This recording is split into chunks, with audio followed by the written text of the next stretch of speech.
gaming. Okay. Where are my chats? Where's my little chat? Where's my little chat? Oh, I wonder when my little chat is. Oh, where's your little chat? Oh, shut the fuck up. I hope this microphone is so annoying. I hope it is so fucking annoying. Oh, where's my little chat? Here's my little chat.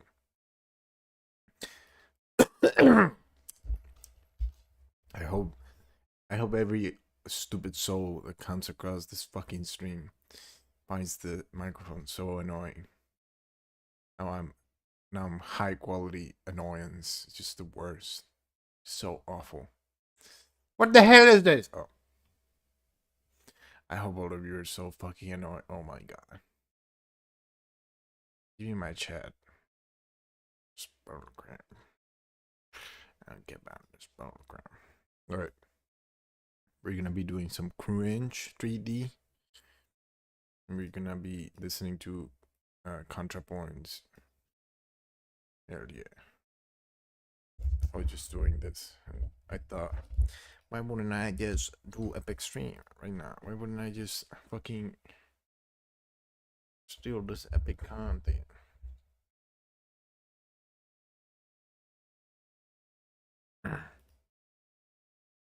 Epic Weekend Gaming? Hell yeah.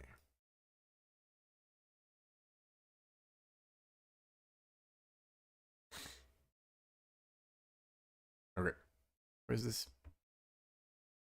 Nancy Friday was a heroine of the sexual revolution, and I think it was brave of her to publish this book. Despite its misleadingly twee cover and blurb, dare to discover the beautiful blossoms, the winding paths, and the hidden nooks of female sexuality. I hate that even the cover of a pervert book like this assumes that female sexuality is as mysterious as it is floral. Groundbreaking. But there's nothing floral about the contents of Nancy Friday's books, which are essentially anthologies of fantasies submitted in response to a newspaper ad Nancy published that said, "Female sexual fantasies, wanted by serious female researcher. Anonymity guaranteed." Love that. This resulted in a book which is very explicit and which challenges assumptions about feminine sexuality being sort of soft and gentle. This video is especially entertaining since I've never watched anything from Twilight. I'm the one that's qualified to really think about all of this stuff for real. I don't even think I've ever read any kind of romance. And mushy. The single greatest theme that emerged was that of weak women being sexually dominated, forced by male strength to do this deliciously awful thing. So the ravishment fantasy proved to be the most common fantasy. Why? Are these women all horribly traumatized? Is this internalized misogyny? Well, maybe, but there's other explanations to consider. You know, women are kind of socialized not to display sexuality openly, not to initiate. Being a proper feminine woman is supposed to involve being passive and modest. Or else, women risk being recast from Madonna to whore, good girl to slut, and being victimized and degraded as a result. So it makes sense that a lot of women might be very protective of their innocent good girl self-image, even in fantasy. The non-consent fantasy is a device that absolves the woman from blame. If she's being forced, then it's not her fault. Ravishment is a ruse. As Nancy Friday says, quote, "A deus ex machina we roll in to catapult us past a lifetime of women's rules against sex. The women whom I've interviewed don't really want to be hurt or humiliated. His male presence, that effective battering ram, neatly makes her relax sufficiently to enjoy, and then allows her to return to earth, her nice girl, good daughter self intact." So the non-consent fantasy is not wish fulfillment in a literal sense, but in an emotional sense. Like if a teenage boy fantasizes about dying gloriously in battle, is that a Every man has two fantasies. All odds are against lads. We shall hold no matter the cause. Let us die with honor and glory for something greater than ourselves. Shh, the other fantasy. Shh, it's okay. You don't need to act strong anymore. Still fuck up. A masochistic fantasy about death? Or is it an egotistical fantasy about glory? Probably the latter. Likewise, women who fantasize about being ravished do not actually want to be assaulted. In a fantasy, which is a fictional scenario where you are in control, the non-consent situation satisfies your emotional needs. To gratify desire without the burden of shame and guilt and anxiety that comes with taking responsibility for your desire. Another vampire novelist, Anne Rice, said of her own sadomasochistic erotica series, the books aren't about literal cruelty, they're about surrender, the fun of imagining you have no choice but to enjoy sex. The essential point is this: fantasies are not literal wishes.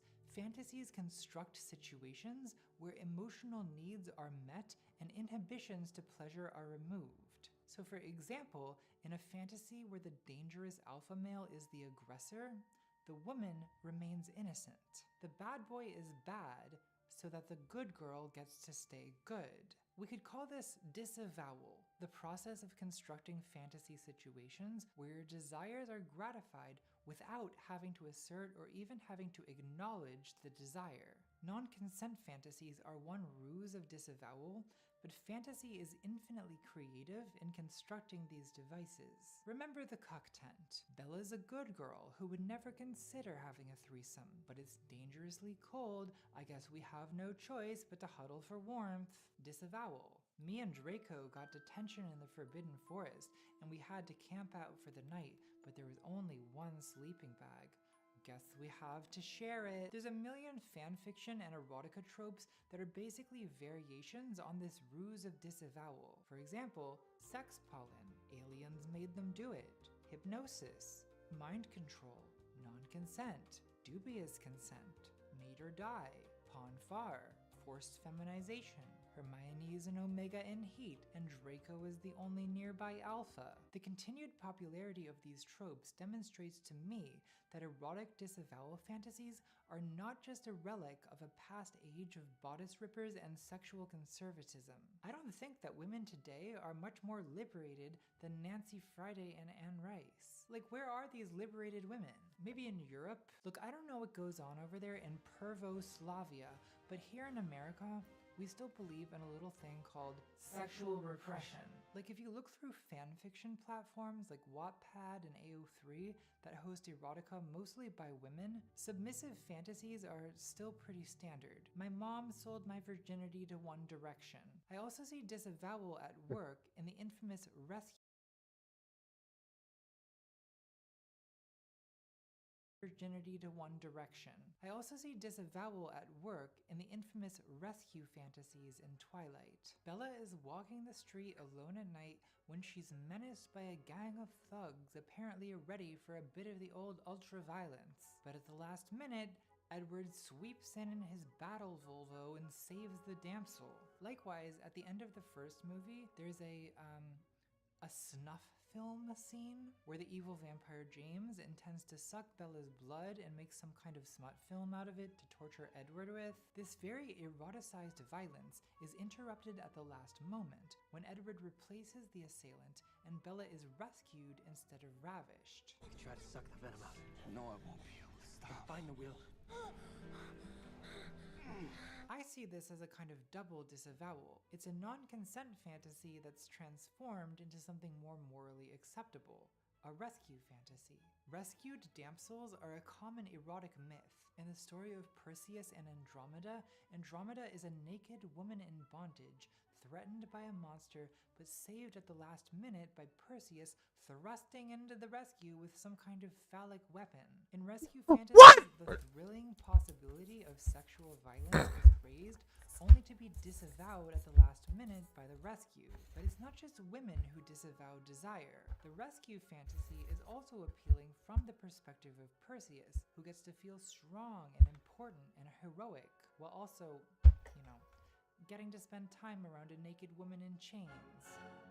It's not even necessarily sexual desire that fantasy disavows. In 50 Shades of Grey, Edward, renamed Christian, is constantly issuing orders to Bella, renamed Anastasia, about what she should eat, what car she should drive, about what gynecologist to see. Why is this part of the fantasy? Well, because making decisions is hard. Sartre said we're condemned to be free. Why is freedom a condemnation? Well, because freedom implies responsibility, and responsibility Weird? sucks. I, for one, What do you hate mean being weird? accountable for the What is consequences so of weird my actions. in one day? Even something as trivial as what should I The hell you on about?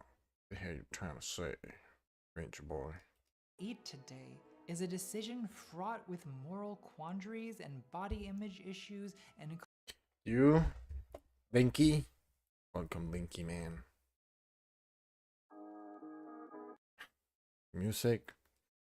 I don't want any music right now. I'm listening to an epic video.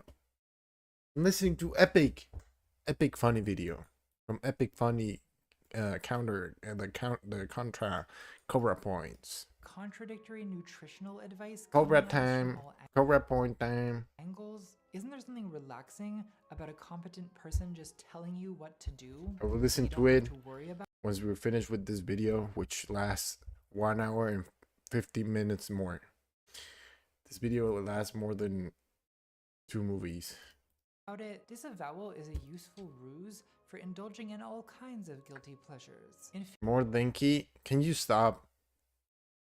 Hi, I'm Hannah. Recreating Bovie Flay cheddar black pepper waffles from Taste. I could watch this. This is an epic reaction stream. But one quirky little thing on my reaction streams is that it's preferably just audio. So if you're okay with this video only being audio, then I will play it after 2 hours of this one. No more Linky. Oh, you gotta have the visuals. We will see. Just watch it in your own time. Flay cheddar black pepper waffles from Taste. Bobby Flay. Who is Bobby Flay? Is that a famous chefy chef?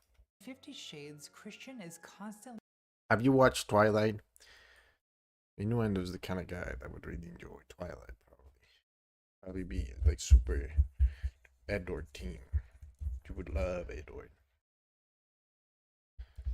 You'd probably be like, don't go with the werewolf guy. Don't go with the werewolf guy.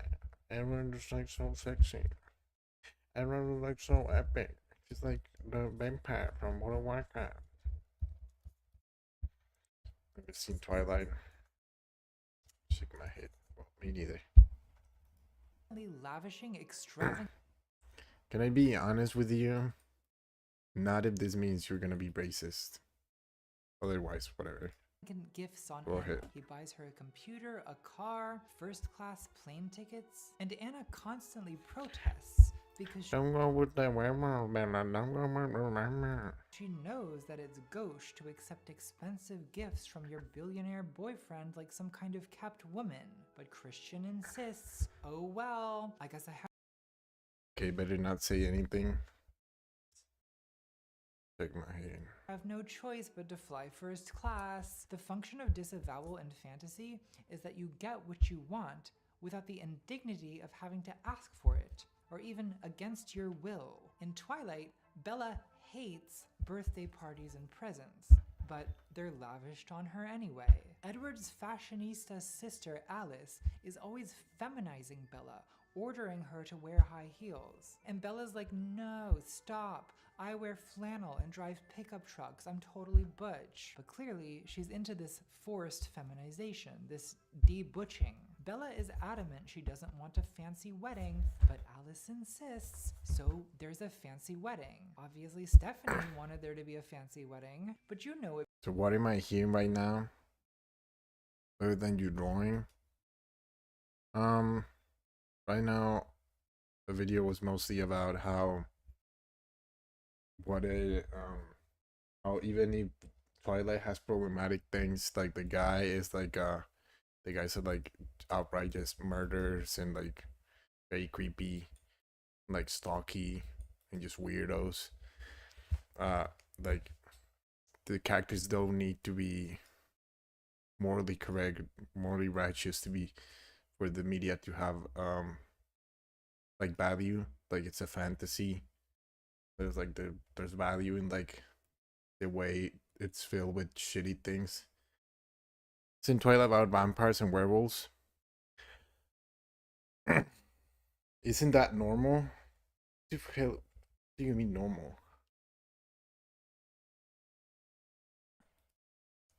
So right now, the video's talking about how there's a case to the fantasy of like shitty things happening to the female protagonist, because in the fantasy they can happen in a way that where she has no agency. So I can help it. I'm in this situation and I can't help but be in this sexy situation or whatever. Vampire and werewolves kill humans. Yeah. Yeah, that part, yes. What people say. Yeah, it's part of the fantasy.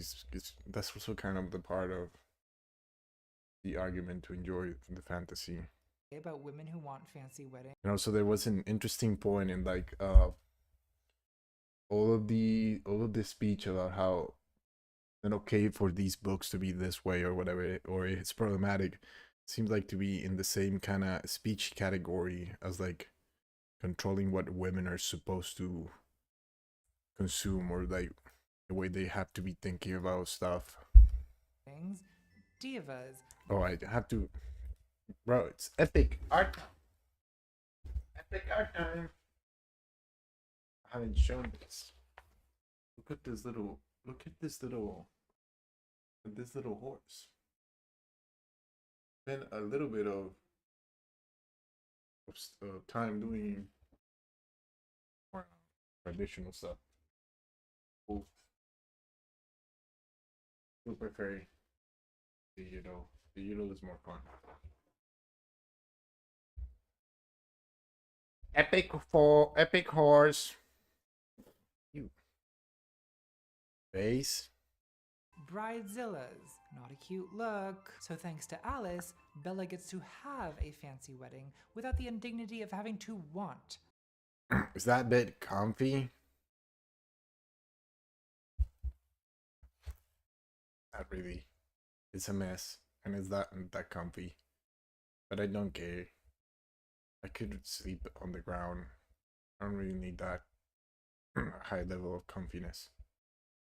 A fancy wedding. Now I want to talk about one of the most controversial things that happens in Twilight. Jacob imprinting on Renesmee. Okay, so I can't wait to explain this. I do know this plot point. You sleep for a lot of your life. You sleep for a third of your life. You better get a good sleeping mattress. Get a very high quality bed.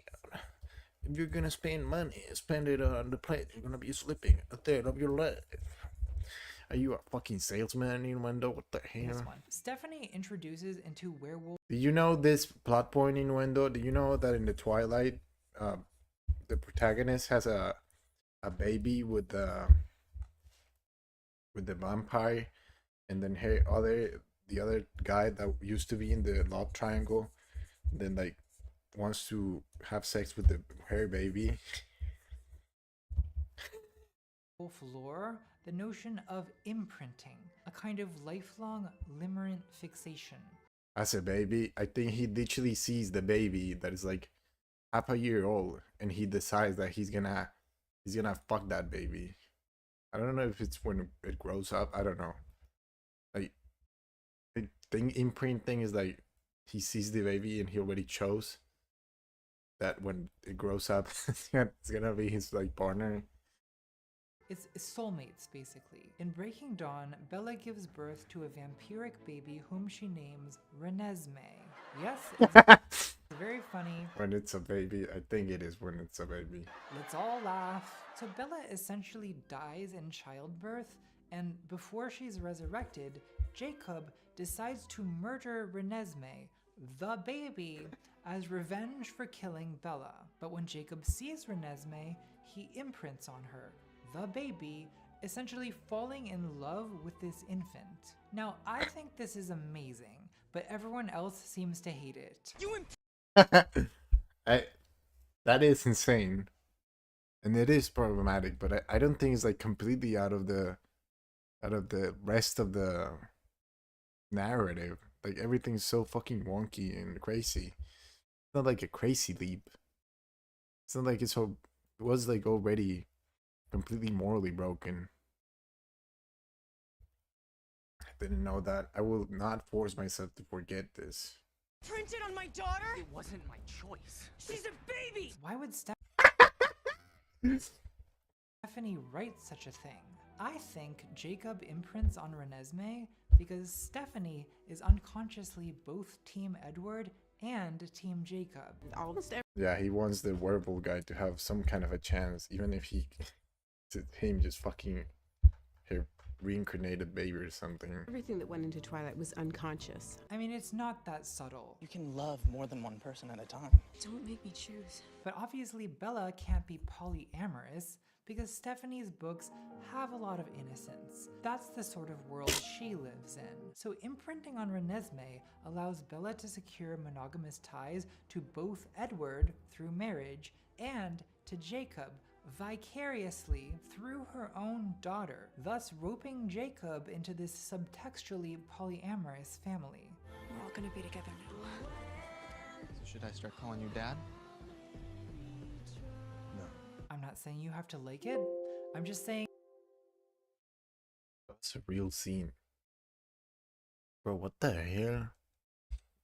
There's no way that happens. We're gonna be together now. So should I start calling you Dad? No. I'm not saying you What the hell, man? have to like it, I'm just saying that's why this happens, probably. So I've been arguing that a lot of fantasies work by constructing situations where your desires are both fulfilled and disavowed. And you don't have to compromise your morals. That you can fulfill the darkest shit you could ever conceive in, like being in any way lusting, but you don't have to compromise your morals because it just happens out of your control. More to it than just that. If we consider the more problematic aspects of Twilight, Edward's stalking, his violent urges, the ravishment turned rescue fantasies, the appeal is not just that it absolves the Bella-identified reader of the responsibility and slut stigma of sexuality. There's also something about the intensity and even the violence of a fantasy lover's desire that is exciting. There's a book by the psychoanalyst Mike. I mean, yeah, if you're gonna like have every lusting thing without your own agency in it, just go wild. Just have every stupid thing. Just have the fucking guy be an absolute moron, just a fucking crazy rapist or something. Michael Bader called Arousal, the Secret Logic of Sexual Fantasies, that I really enjoyed, which surprised me because I found it in the psychology section between Why is my marriage bad and Help, my teenager is a piece of shit. Bader's book takes a very optimistic view of sexual fantasy. Quote, I do not think sexuality is driven by kinky desires. I think that it is driven by straightforward desires for pleasure and safety. Kinkiness is merely the complicated route that some people need to take in order to safely feel pleasure. According to Bader, fantasy is a tool for overcoming guilt, shame, anxiety, responsibility, and other obstacles to pleasure and arousal. Like Freud said, the sexual instinct has to struggle against certain mental forces which act as resistances, dams upon sexual development: disgust, shame, and morality. Fantasy functions to break through the dam, to rip the metaphorical bodice. In the Cinderella fantasy, where a billionaire falls for you, an ordinary brunette, the attention of this powerful man functions as a proof of your worth, of your desirability. It's fundamentally a shame-negating fantasy. It's satisfying because most people have shame, have insecurities. We feel too old, too fat, too trans, too disabled. It's always something, right? Or maybe you were neglected as a child, or your sibling was always more beautiful and successful than you, or you feel underappreciated at work, or your YouTube videos don't get as many views as H Bomber Guy. Whatever the source of the insecurity, this shame is a dam, an inhibition, an obstacle to pleasure. It's hard to get excited when you feel inadequate, unattractive, or ordinary. But in the eyes of this fantasy billionaire or vampire who's obsessed with you, you become extraordinary. The fantasy creates a situation where your insecurities are proven false, or in which your flaws turn out to be desirable, which negates the shame that inhibits pleasure. A feminist objection to 50 Shades might go, why does it have to be a rich husband? Why can't women fantasize about financial independence? Well, because that completely misunderstands the emotional logic of the fantasy. It's not Putting overloaded considered turning. Why would my stream be fucking overloading? What is happening? I barely have anything open. Shut the fuck up. My fucking OBS. really about the money. Money is just an efficient symbol. It signifies value, worth. In the logic of fantasy, a rich man is a high-value man, especially to us vulgar Americans. To an old-fashioned English woman like Barbara Cartland, the ideal romantic hero is preferably a peer of the realm, a disgraceful duke, a wicked marquis, an elusive earl. In desperate times, we might even settle for a cruel count. When his lordship bestows upon you lavish gifts, despite your protests and disavowals, the gifts are proof that he desires you, that you are as enticing as any beautiful, expensive object. The wealth and gifts are of secondary importance. First, we seek the refutation of our shame, the validation of our desirability, and above all, proof that we are loved. Often this type of fantasy involves a competitive element too, where rivals, usually other women, must be eliminated. This is taken to embarrassing extremes in 50 Shades of Grey, where Christian surrounds himself with what Anna refers to as immaculate blondes and Stepford wives. Young blonde women whom Christian employs precisely because he's not attracted to any of them. Christian only being attracted to superficially ordinary and awkward brunettes who remind him of, and this is a direct quotation, the crack whore, my birth mother.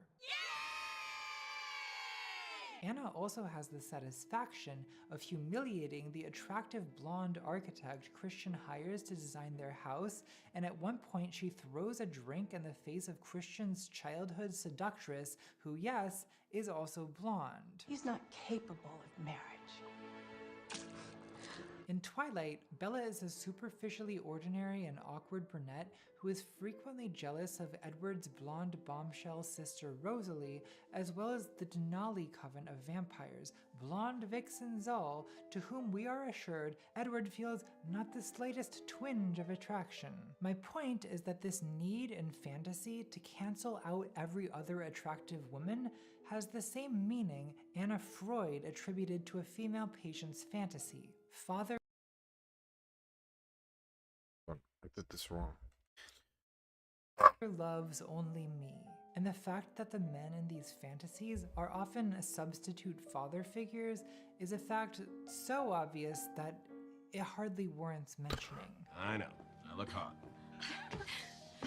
Feminine sexual fantasies are often modeled on myths and fairy tales. Cinderella, Sleeping Beauty, Beauty and the Beast, Little Red Riding Hood, Hades and Persephone, Adam and Eve, Perseus and Andromeda. If Cinderella-style fantasies are usually about refuting shame, I'd argue that Beauty and the Beast-style fantasies are usually about negating guilt. By Beauty and the Beast-style fantasies, I mean erotic fantasies where the hero is a mafia boss, a stalker, a pirate, an abusive employer, a conduct-violating professor, a disgraceful duke, a sadistic billionaire, or for that matter my own brother, a goddamn shit-sucking vampire. My own brother, a goddamn shit-sucking vampire. Obviously in Twilight, as in a lot of romance fiction, the hero is both Prince Charming and the Beast, a Darcy with Heathcliff characteristics. What is the fantasy appeal of the Beast?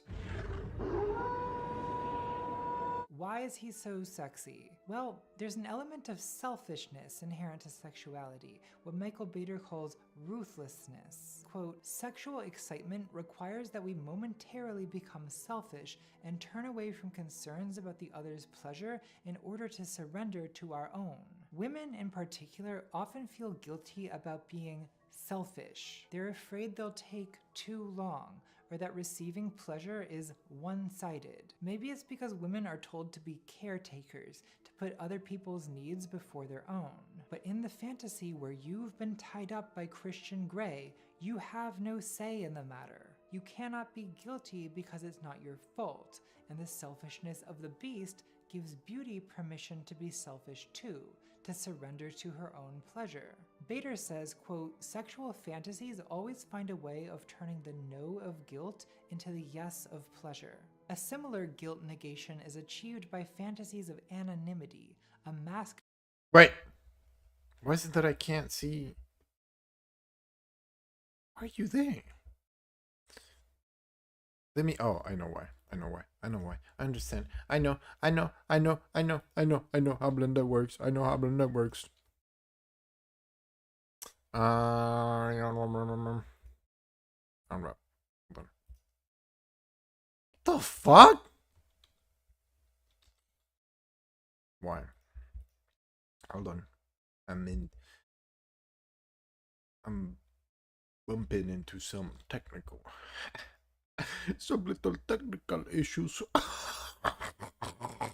Okay, there we go.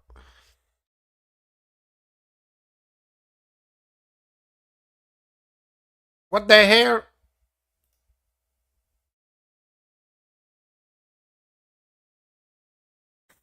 Alright.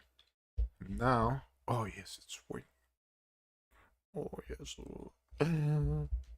Oh mama. Oh.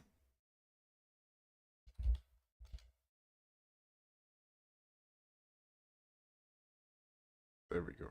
Now. Oh, but no, this is okay. This should work as a screen. Here we go. Joe's back.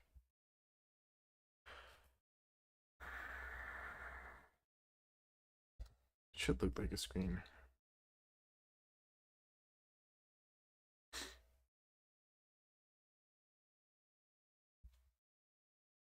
Shit, my PC can't handle the rendering mode. What if I go like, okay, it is working.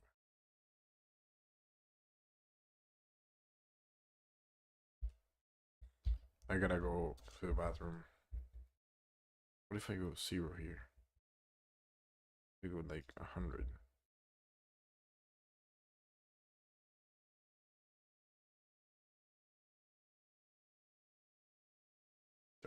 Don't explode, don't explode, don't explode, don't explode.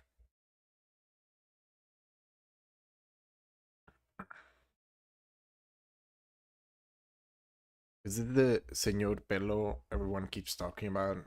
Almost. This is the budget. Señor Pelo. You almost got it. I have to keep looking for that one. Are you doing Murder? Stranger, someone you have no obligation to take care of. And because you're strangers to each other, you also have less reason to be ashamed. It's why when you have an orgy at your opulent mansion, I can see you also use Blender instead of Flash. Yeah, I'm the Blender version of the Pelo guy.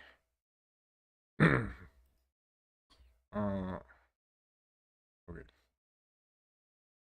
Next texture. I haven't watched much of Pelo's content.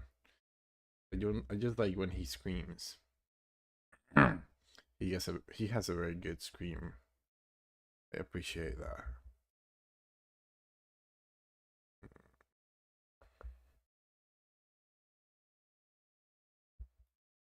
you have to make everyone wear a mask. Like anonymity, opulence is a defense against shame. When someone surrounds themselves with opulence, what are they trying to say about themselves? The subliminal message of opulence is I am valuable, I am desirable. It's why so many romantic and erotic fantasies take place in opulent settings. Now, in reality, the ruthlessness enabled by fantasy eventually conflicts with our desire to be loved. A paradox of... Okay, I have to apply the mirror here if I want to get the texture right. Okay. And then I apply everything. Go.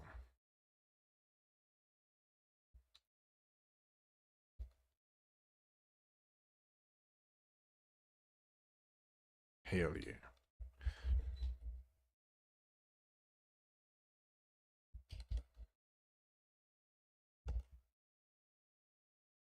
And here we go. Yeah.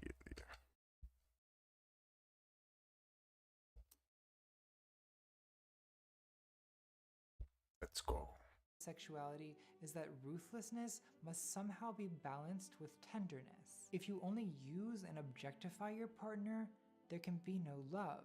But if you're overly anxious about your partner's needs to the exclusion of your own, okay, the this flame of kind of desire works. will go out. In sex, there is such a thing as not enough selfishness. This is my theory about the gentle rogue. He's appealing because he's both gentle and a rogue. I am very smart. The gentle rogue is a sort of vegetarian vampire, capable of both ruthlessness and tenderness. So from the perspective of Nancy Friday and Michael Bader, sexual fantasies, even ones that seem violent and disturbing, can be understood as psychological devices that lead us to pleasure through the labyrinth of guilt and shame. I wish that people who are inclined to crusade against dangerous books or abusive ships would try to think about... What's that about sexual fantasies? This is a 3-hour video about Twilight by ContraPoints. I'm like almost halfway. It is fun. It is quite a bit of fun. Talking a lot about how harmful real life things portrayed in sexual fantasies shouldn't be completely like cut off. Shouldn't be a name to like not have those things. It's like worth exploring why they are there or whatever. Fantasy in a way that's less literal and more psychological. Do you know that J.K. Rowling made Twilight again, but just gender swapped all characters? What do you mean? Is that like a new book? Did she actually do that?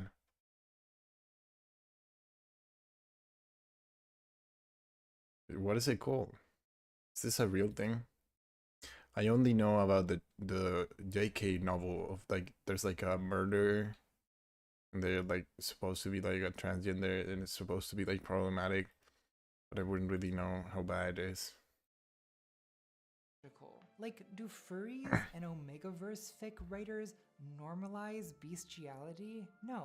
The fantasy of human animality is not about literal animals. It's about unleashing what is symbolically animalistic in us, the drives and urges that human taboos and decency forbid. People think furries are weird now, but your grandfather fought in World War II, then came home and thought it was totally normal to be attracted to women dressed like rabbits. Are people who are into daddy doms or diapers or whatever literally... Yeah, Twilight / Life and Dead, where the main character is a boy, and the vampire is a sexy lady, and the werewolf is a muscular dummy mommy. That increased the quality of the book significantly. So it's called Life and Dead. Is it?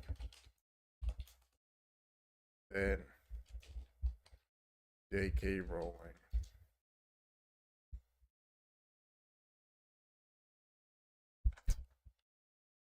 Life and Dead. J.K. Rowling asked fans to stop speculating how they would mark her death after Violet tribute.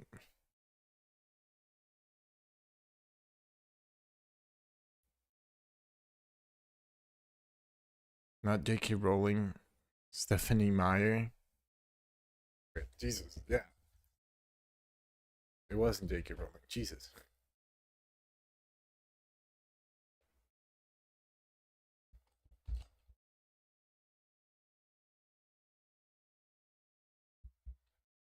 I mean, it could have been possible.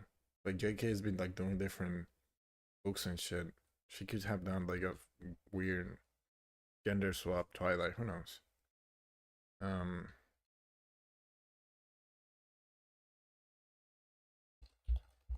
So Stephanie Meyer just this is the same Twilight order. Yeah, it's the same. Wait, yeah, I think ContraPoints talked about this at the beginning of the video.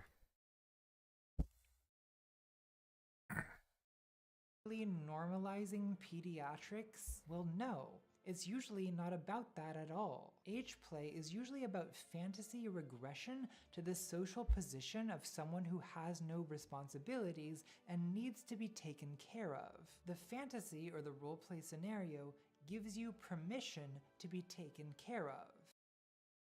Wait. I have to add a texture. I gotta think about this. Putting a texture over material is not a thing that I can do while listening to something else.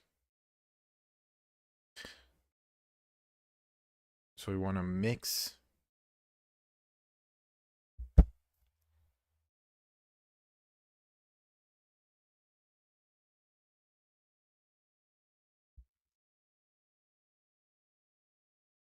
It's in a mix shader. Or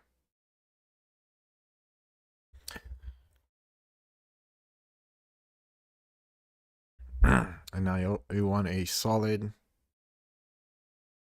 I want a solid mix color. How do we get a solid color? Shit. Oh, it's an input probably. RGB. Okay. And now, can I? No. How can I give? There we go. I want this color. I want this to be one of the shaders. This is the other shader. And this is the fact. Now I have the base one. What the hell? Oh, I did it in the wrong one. Okay. Now fuck off. In the back mural, I want this. Why are you purplish? What the hell, bro? Why is this being cringe? Hello?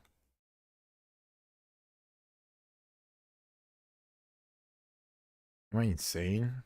What the hell is going on?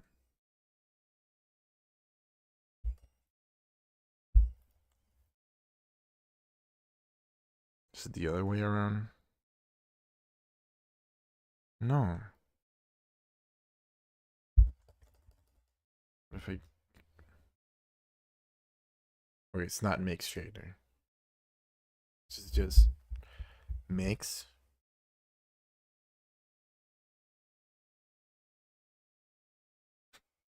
The fuck is this? Mix, just mix.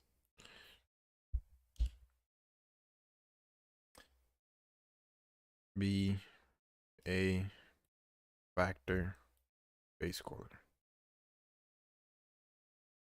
Okay, that is exactly not what I want. Would it be here?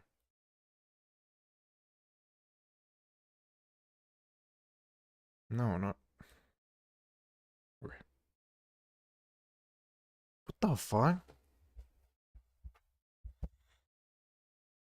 Like this? This is not working. No.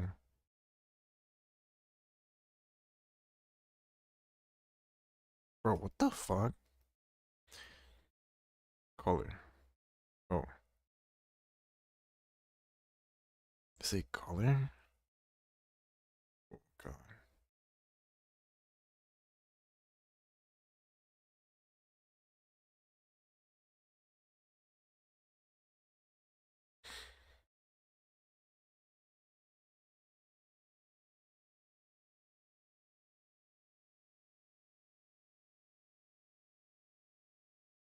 I'm not even connecting. I'm fucking insane. Okay, there we go. Okay, here we go.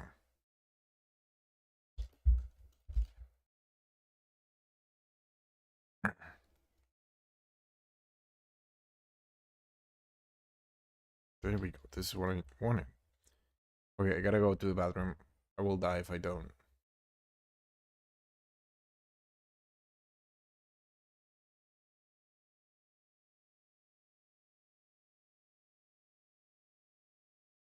Am I? Never mind.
I gotta go keep on watering those plants. Thank you for stopping by, Morley. Good luck. Ah.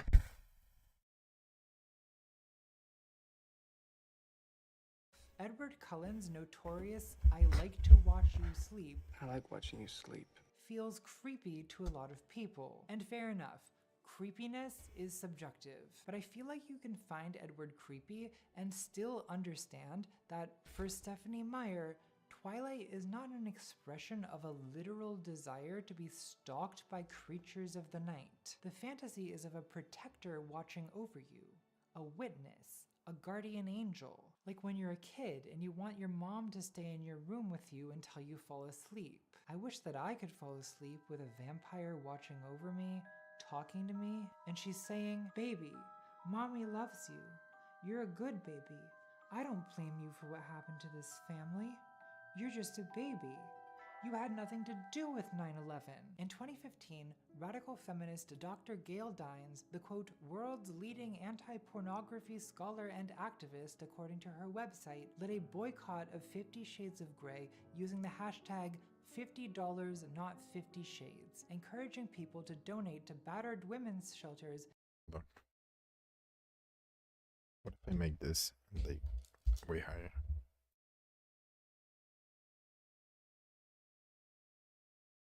I think it looks more like a little bit more like a screen.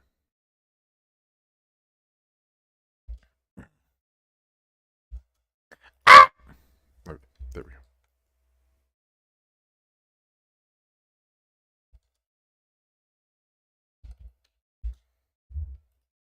Instead of seeing the movie. Dines claimed 50 Shades glamorized and eroticized violence against women and rebranded it as romance. She describes going to see the movie in a theater full of young women drinking cocktails and watching an abject horror, quote, a film that depicted in unbearable detail how to lure a lonely, isolated child into consenting to sexual abuse. Watching a seasoned predator toy with his immature prey, you are left with a knot in the pit of your stomach that won't go away, no matter how many cocktails you down.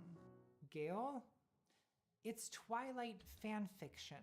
When I watch 50 Shades, I don't feel like I'm watching a seasoned predator.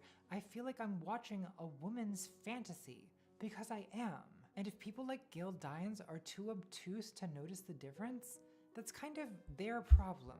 I've been holding this in for 10 years, and I'm gonna say it. I am begging these people to learn to think psychologically instead of literally, so they're not constantly baffled and traumatized upon encountering literally the most common type of sexual fantasy that people have. I guess when your only analytic tool is a sledgehammer, you see every problem as an author whose legs aren't hobbled yet. It's frustrating, because there's plenty of more nuanced criticism of pornography, especially. Why is this being unwrapped like diagonally? Why would you ever do this? What the fuck is wrong with? Edge seems to need to be added. What are you telling me? Bro, what the fuck? So this is like broken? Bro, what the hell, bro? Man, what the hell? Where? What happened with this thing? Oh my god, stop. Stop moving around. Bro, what the hell? Oh my god, what is this thing? Oh lord. I'm fucking fuming. Stop. What is this? Everything's okay.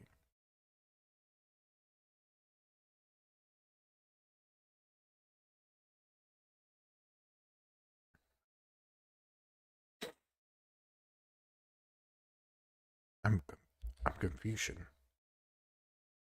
I am big confusion. What the fuck? Unrat failed to solve one of one islands. Edge seems to. Where? Oh! Okay, I know. I have to mark seams.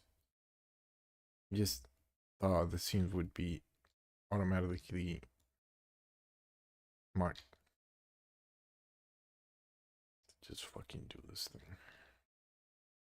I'm fucking gaming, bruh.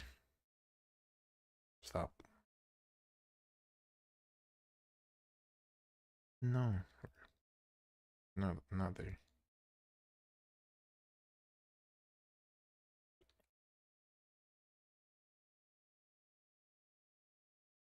No. Mark seam. All of it. You be red. Okay. Great, this should work. Now, this goes like this. And then we roam. No, we roam. And we get Joe's bank. Now maybe I want to make this. Stop. Stop. Maybe I want to make this a little bit. Have a little bit of a bump. Oh, no. I don't want it to repeat. Clip.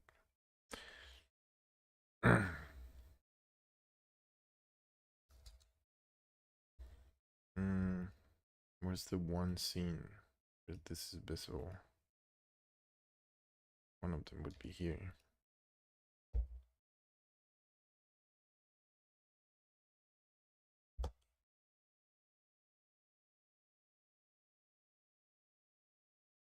Hey, there. Or like there.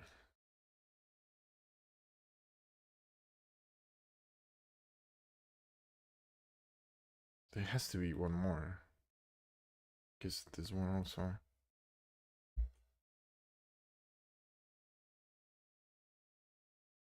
Want to be like there.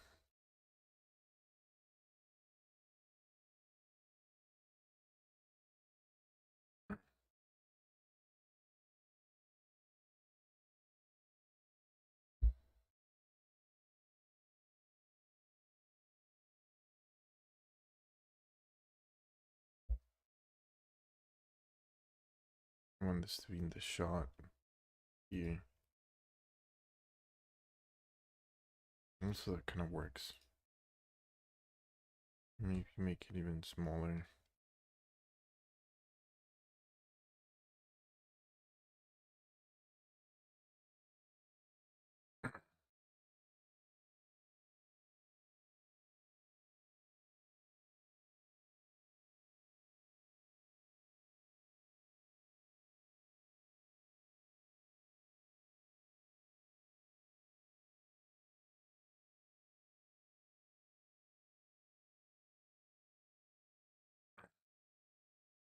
Right, this should be okay-ish. Maybe I do want a little bit of a bump.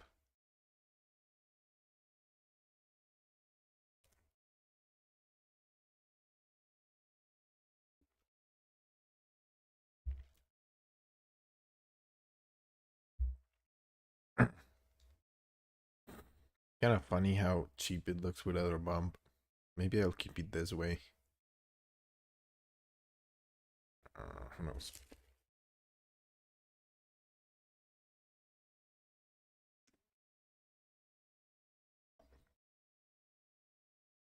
Actually,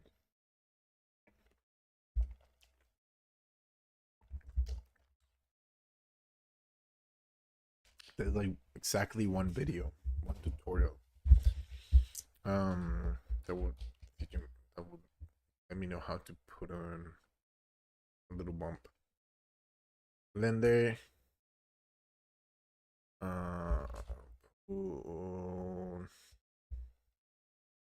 Texture over material. I don't know.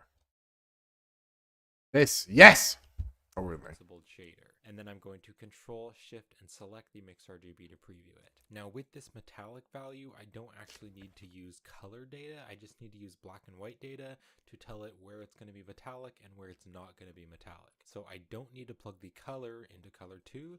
Instead, color 2, color 1, plug that into the file. You can change the value full thicker all the way. So I'm going to get fully black, and so now do the okay, and then again, just like we did for the metallic.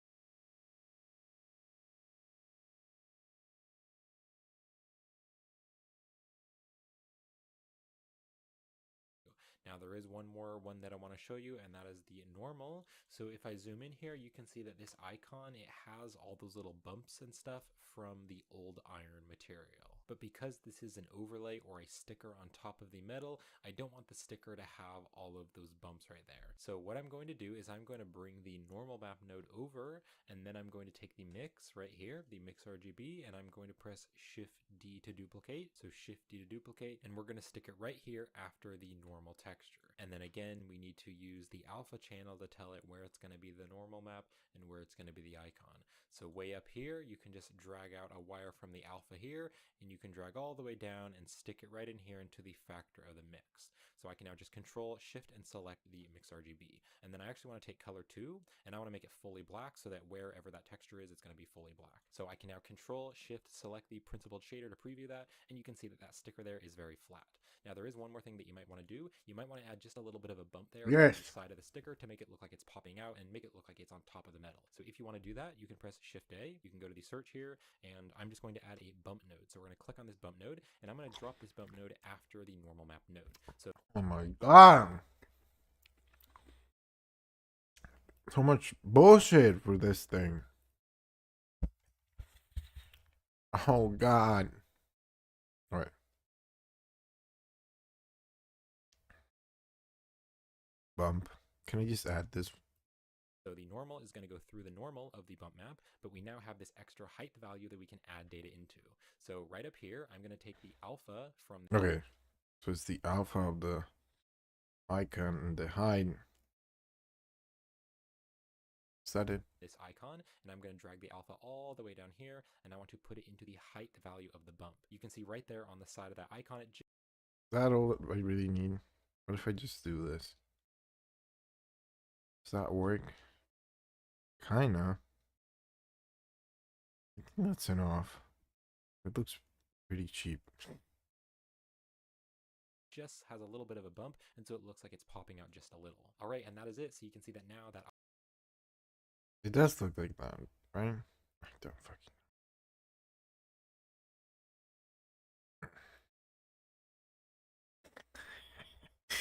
It looks so fucking dumb. Okay. I want the whole material to be a little bit less rough. Where's the material? Dark blue. Yeah, the table shouldn't be rough.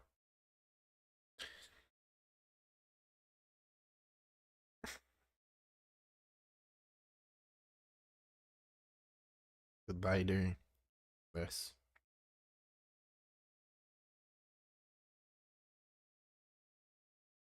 The text shouldn't be that rough.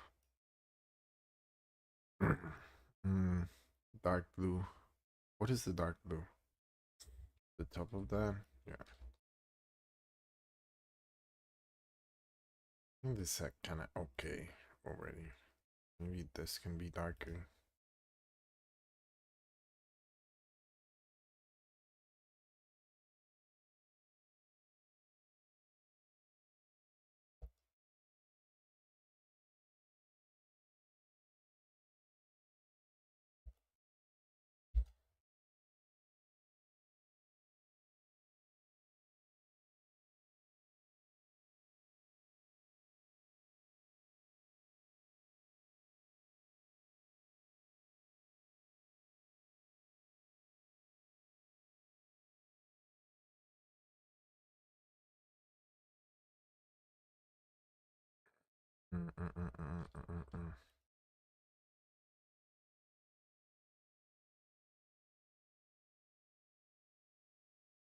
Okay. particularly when it's produced coercively or when it functions as a replacement for actual sex education. But I reject the radical feminist idea that consuming pornography is a major cause of violence. And I should know, because I'm a very violent person, and I never consume pornography. I guess I also need to address that for every radical feminist who thinks that Twilight fanfiction is literally violence, there's also 1,000 misogynistic idiots who will argue that dark romance fantasies prove that women really want to be dominated by abusive alpha males. Which, no, stop, no. Fantasizing about sexy vampires doesn't make you a willing victim any more than fantasizing about torpedoing a car holding up traffic makes you a murderer. I fantasize about Mario Kart shelling bad drivers all the time. It doesn't mean I literally want bloodshed on the New Jersey Turnpike, unless they're asking for it. As Zarathustra spake, we have a name, a perfect name for fantasy realized. It's called nightmare. Our violent and twisted fantasies are unconscious solutions to the problem of anxiety. And really, we're all just seeking pleasure and safety. So probably it's fine, right? It's fine. A little bit of healthy sadism never hurt anyone.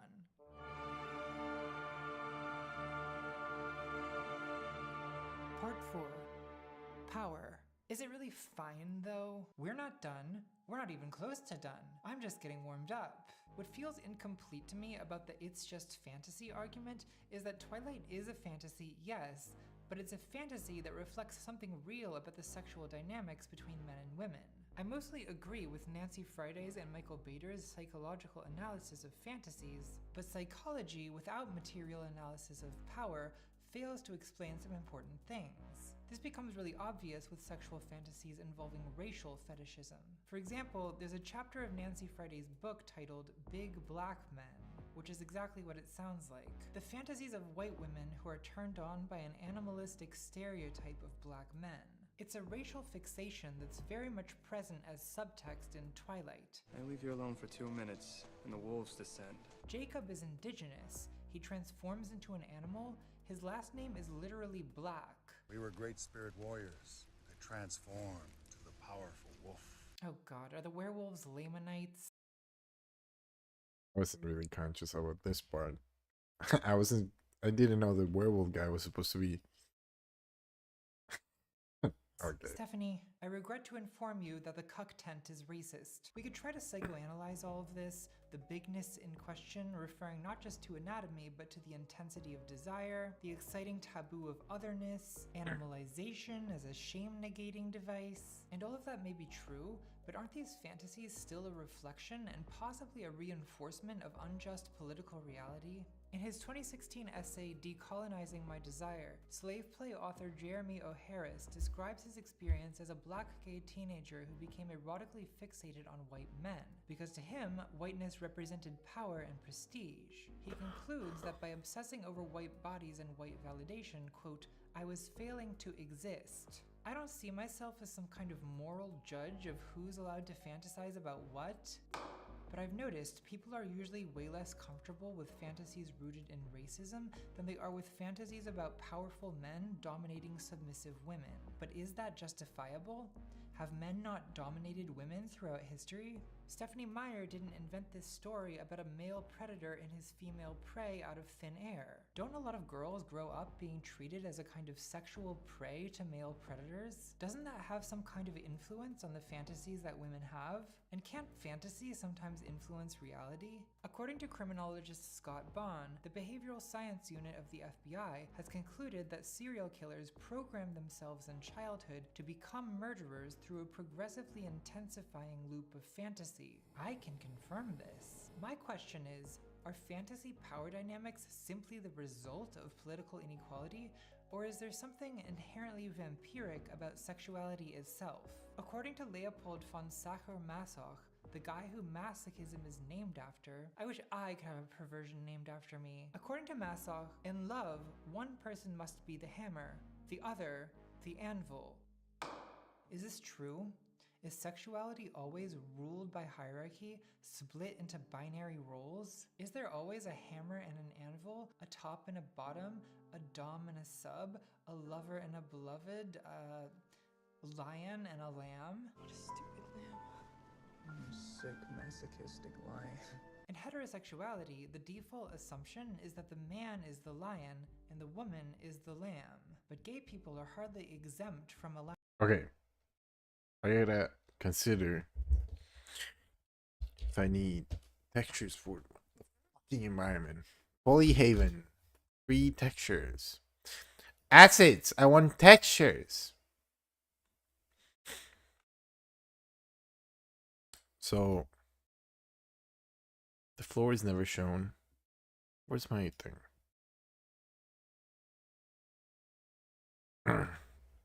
No floor. No floor. A little bit of floor. This is floor. But it's not floor. Wait. So bank.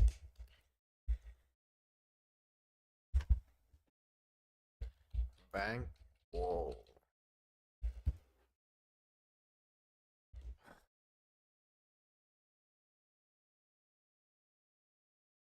Voice bank. Whoa. How can I get the material for a fucking bank wall?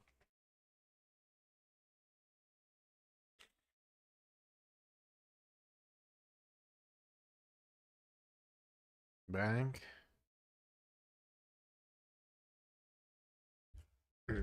Fancy wall material. Wood panels, mirror panels, glass panels. Okay, whatever. Break floor. Floor is rubber tile.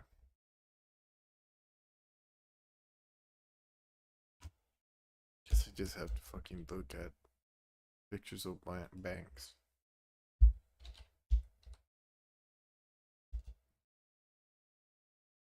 Bank inside.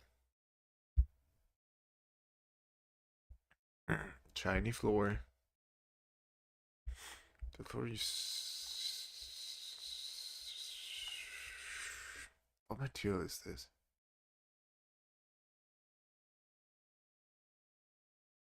I like it when it's shiny.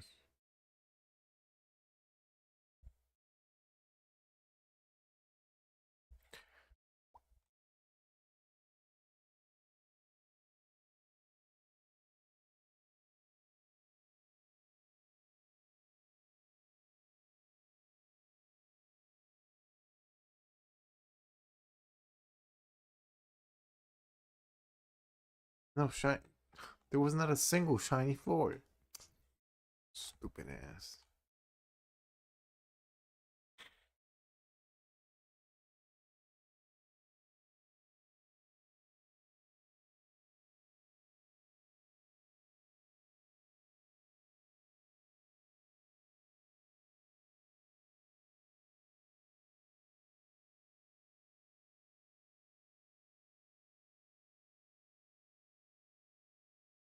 Marble. Could use this one.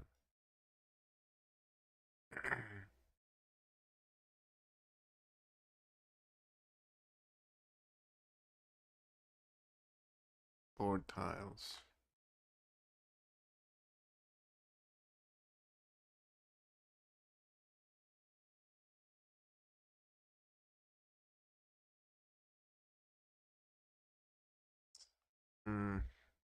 Floor, no. Break wood.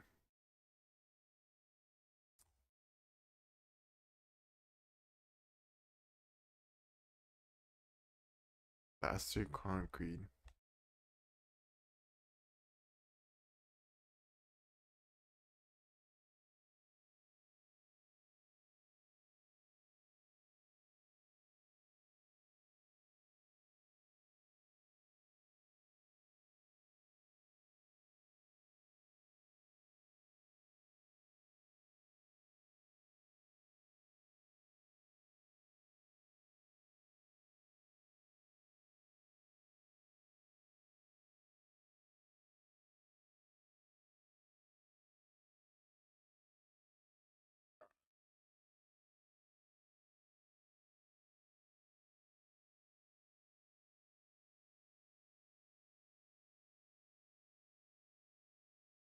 guess a plastic.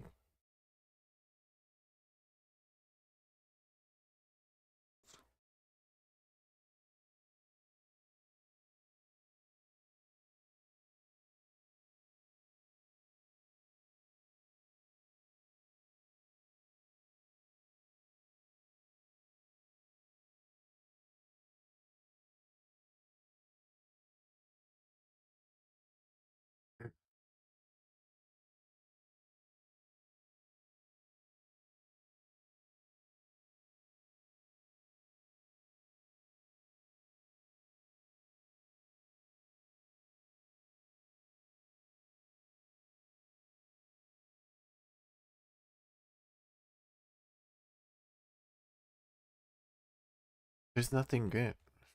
Dumb.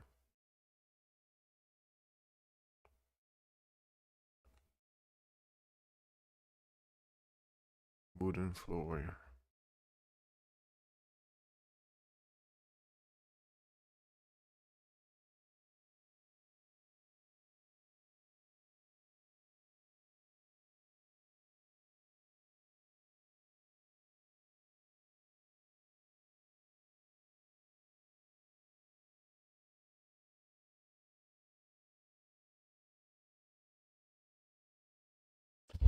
Oh my god, there's just nothing. Just so fucking stinky.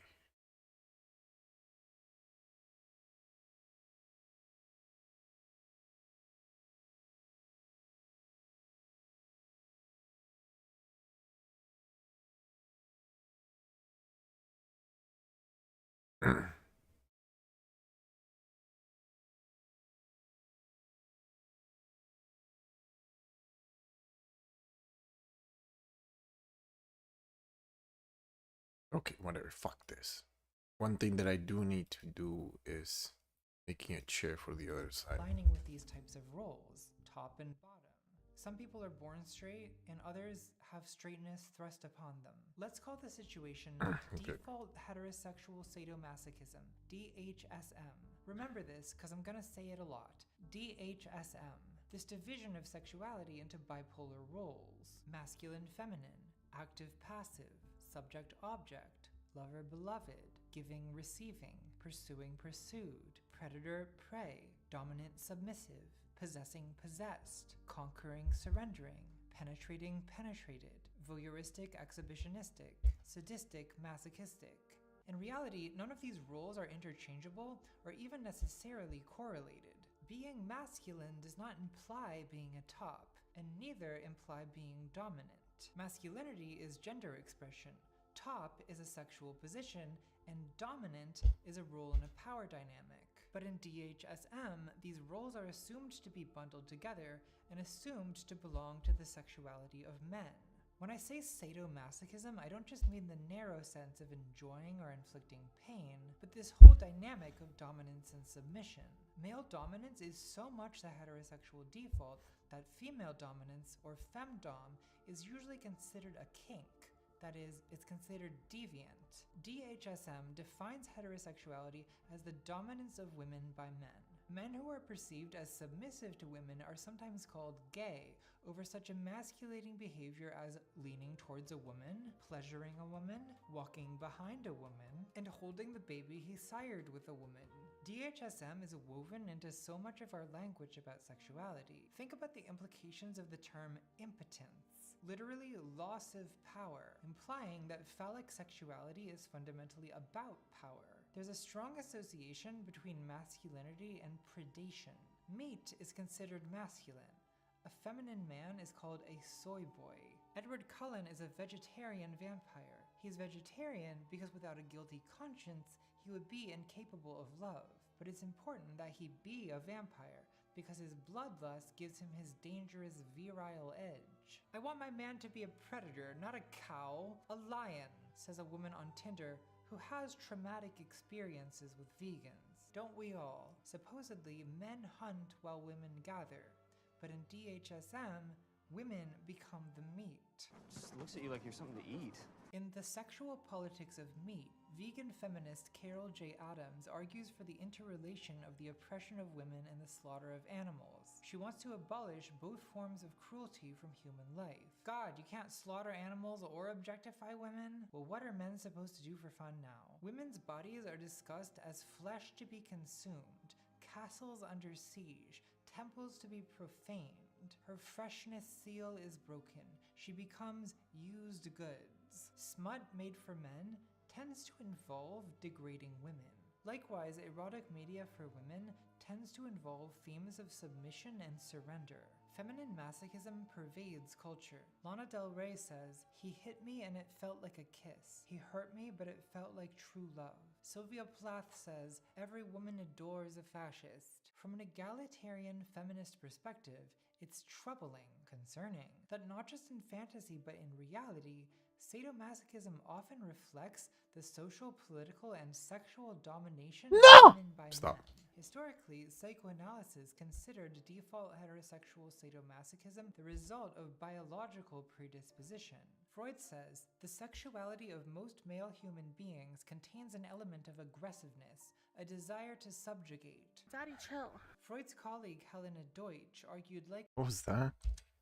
a desire to subjugate. Daddy, chill. Freud's colleague Helena Deutsch argued likewise that, quote, "masochism is part of the woman's anatomical destiny." She thought that female masochism results from the inherent pain of women's reproductive role, defloration, menstruation, and childbirth. It's really just a secular version of the biblical view that women's destiny is pain and submission. "In sorrow thou shalt bring forth children, and thy desire shall be to thy husband, and he shall rule over thee." A lot of 20th century feminist theory was devoted to arguing against this idea of anatomical destiny. Feminists have tended to argue that male sadism and female masochism are purely the result of patriarchy, of male social dominance. The idea is that women learn to desire submission from their inferior social position, and men learn to desire dominating and degrading women from their superior position.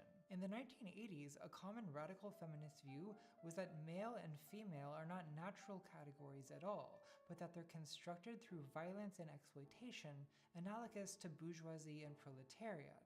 Radical feminist Catherine McKinnon says, "Male and female are created through the erotization of dominance and submission. Man f***s woman. Subject, verb, object." Andrea Dworkin says, "Men are distinguished from women by their commitment to do violence rather than to be victimized by it." Notice how at odds this is with J.K. Rowling's formulation, "sex is real," which some radical feminists would once have considered the constitutive statement of sexism. There's been a return to anatomical destiny lately in the form of TERFism, that is, post-feminist conservative bigotry against trans people. Rowling's transphobic arguments often hinge on an assumption that males are natural predators and females are natural prey. Or as alien sex inspector Maya Forstater puts it, "In the context of prisons, it is a hole that matters. Women have a hole which men want to penetrate. Bluntly, the reason we have men in women's prisons is to keep the men away from the holes." This is anatomical destiny at the kindergarten level. Woman equals hole, man equals pole. Therefore, man equals predator, woman equals prey. I like the pole and the hole.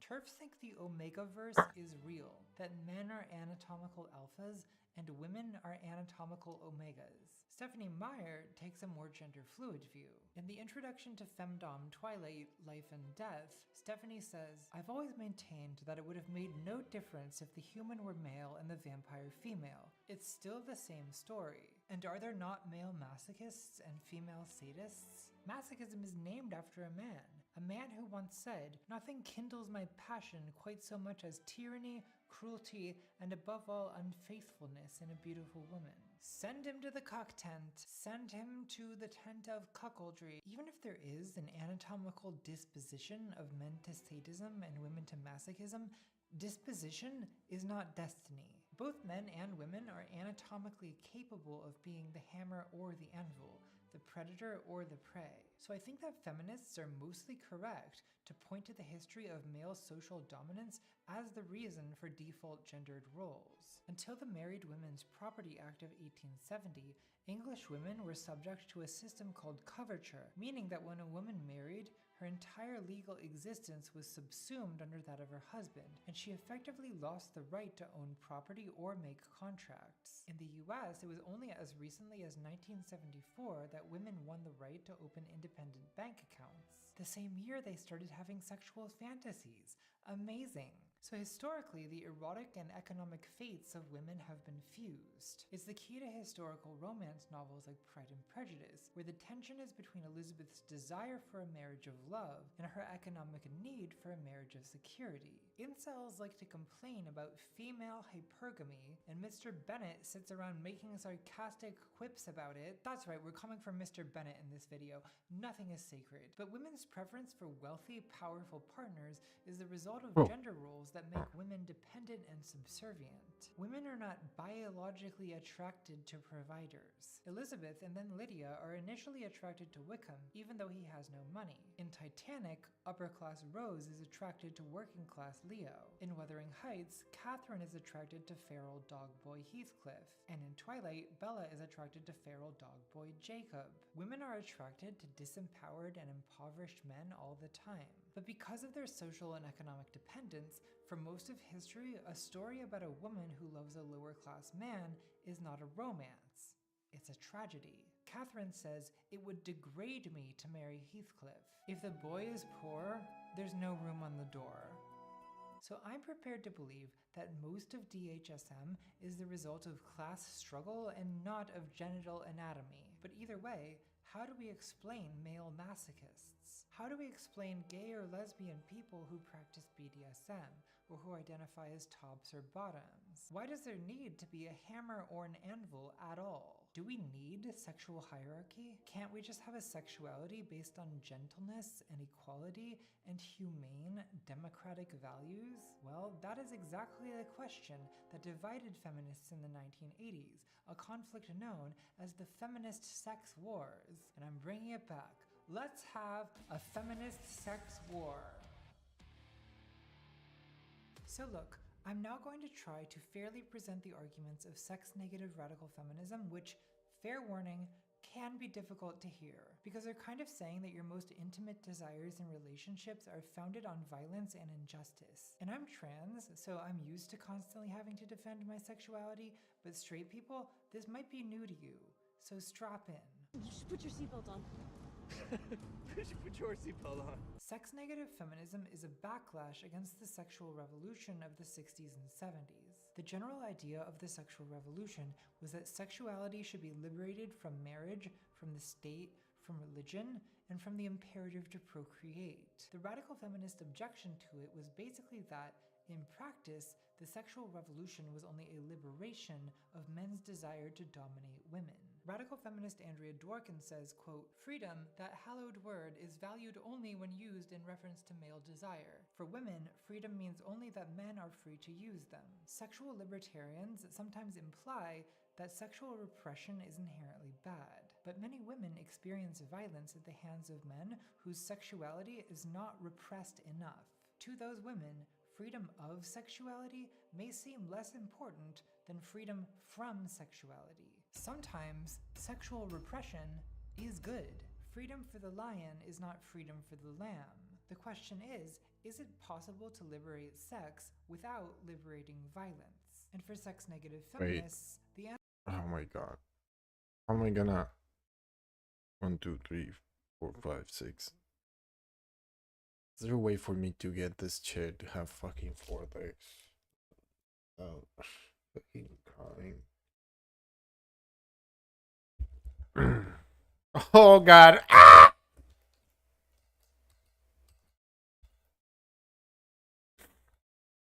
They usually have 5 legs. How am I gonna do 5 legs?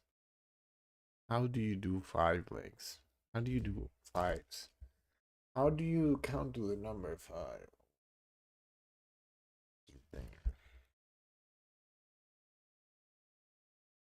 This is just set dressing. I don't.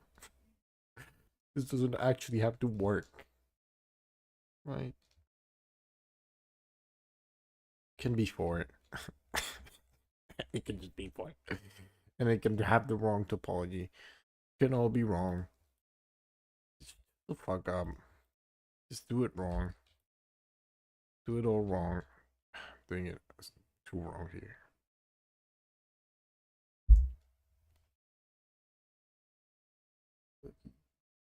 Fucking shit. How can I extrude this? Consistent for all four. This is so fucking stupid. If I do this, it's gonna be like a whole thing. I don't want this. Definitely don't want that.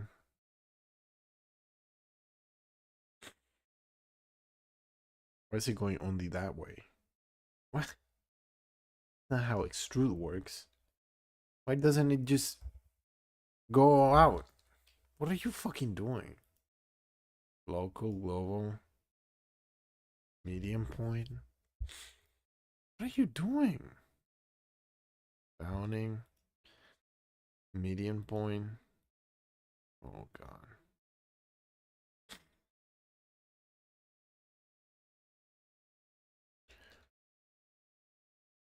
I don't understand. Extrude. And then. Why isn't that uniform? Why would it? What the fuck is this? Why wouldn't you uniformly extrude everything? What is happening? Guess it's because it's not in the middle.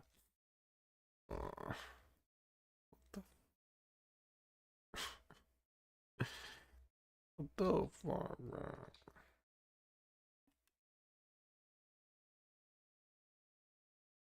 Okay.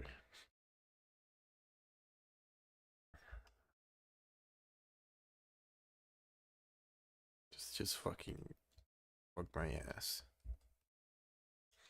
Let's just fucking fuck. Okay. I can just do this. Oh wait, it's not even 6. It's just 5. So I'm fucking insane. Here, and here, and we go extrude. You're fucking stupid. No, shut the fuck up. I don't understand. Global, normal. Hell yeah, okay. This is usually a little bit bigger than the own base of the chair. So we go like here. Okay. They have to be functional. Just whatever. Just here.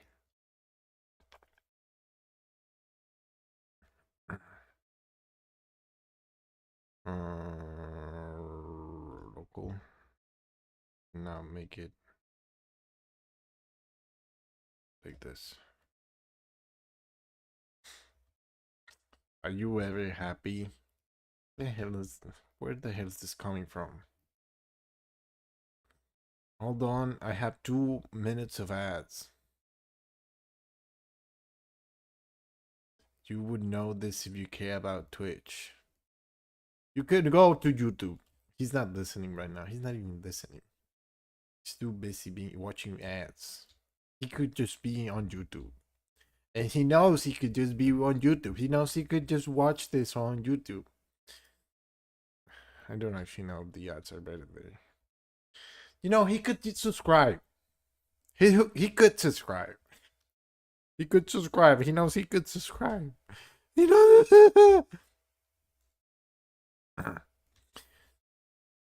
He has the option.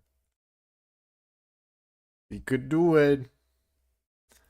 He wouldn't have to watch ads.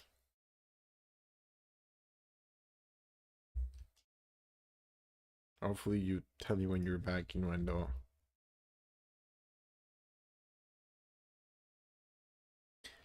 You could just subscribe, you know? Like you pay for a lot less. For a lot less value in World of Warcraft. Okay, he's back. He's probably back now. Hey, Nuendo. You could be watching this stream on YouTube. I don't know if the ads are better there, but you could watch it there.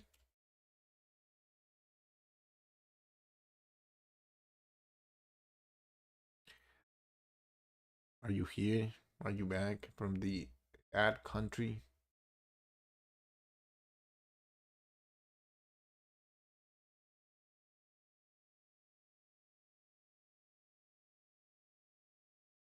How about you have unlimited watch time without any ads by subscribing to the Epic Guru channel? Now that's Bugaroo. Now that's an epic idea. Okay, back. Oh my god, now he's back. You know, there are many options for you to not have to experience ads. There's a subscription feature where you can just pay me to not watch ads on the channel. That's an option. You want me to give Twitch money? Yeah, that's not one of my biggest desires. You can also go on YouTube. I don't have subscriptions there because I need 500 followers on YouTube. So how about you go to YouTube, you watch it there, so there's a bigger chance that I grow there. So I eventually have 500 subscribers and I can have memberships there. And that way you can give money to YouTube instead of Twitch when you pay me subscription. Is that the answer you wanted? Now you can pay YouTube instead of Twitch. Is any better?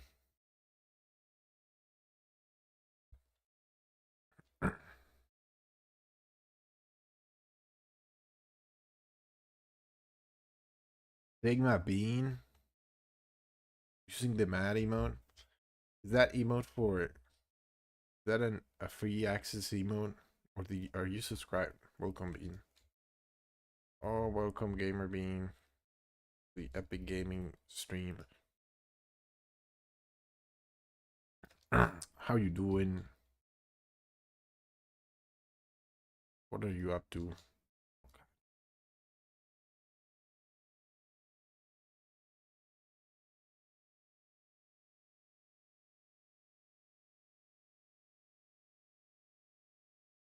Or this chair. I don't need much more detail. It has silly proportions, but I think this is good enough. I don't need to be perfect. This is too small right now. I could just, I'm sick.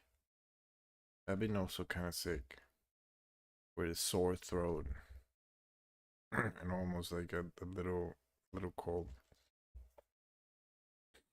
But it wasn't that bad. I survived okay. What do you have? Do you have ligma? Do you have some kind of ligma? Right, this chair will work for now.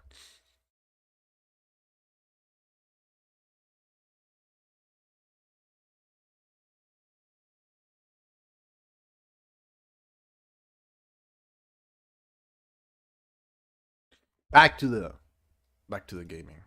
The answer is basically no. As they see it, we have to choose between sexuality and women's rights, and we should choose women's rights. This is a tough sell for most people, but okay, let's hear it out. The final boss of sex-negative feminism is former... I bought Helldivers 2. I can't afford $5. Actually, it's like $6.50 now. Is it? Are you talking Canadian? I don't actually know. I'm not gonna check. I will trust you on that. I will trust you doing those now. Which subscriptions are 665 academic Sheila Jeffries. US dollars. Quote, the demolition of heterosexual desire is a necessary step on the route to women's liberation. Good luck with that. Now, I love Sheila Jeffries. I think she's hilarious, but I'm an intellectual. Emger. It doesn't exist. We searched high and low, but we couldn't find the page you're looking. The image link was so vile. It got destroyed the second. F5. Still nothing. There's no information in that page. Was it like a picture of like the which prices? Masochist. I get off on bad ideas. My tastes are very singular. These days, Sheila Jeffries blends in as just another generic English transphobe. These people are a dime a dozen. The problem is that men doing woman face are insulting to women when they're just walking down the street or sitting in a cafe. Activities for which they need an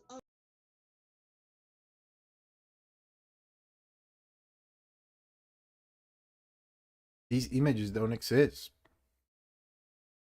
I don't know why, but they don't exist anymore. No. You imagine? Oh, there we go. It's finally working. It did work. It doesn't work. It works like 1/10 of the time. The other 10, it doesn't load anything. I can't see it. I cannot zoom in. $6.99 a month Canadian. Okay. Oh my god, I only have 1 out of 20 new subs for the Help Me Buy Joe. Oh, I'm never gonna buy Joe. I'm never gonna afford Joe. Don't you have a Prime? You have a Prime. Innuendo has a Prime. If anyone has a Prime in 2024, it's Innuendo.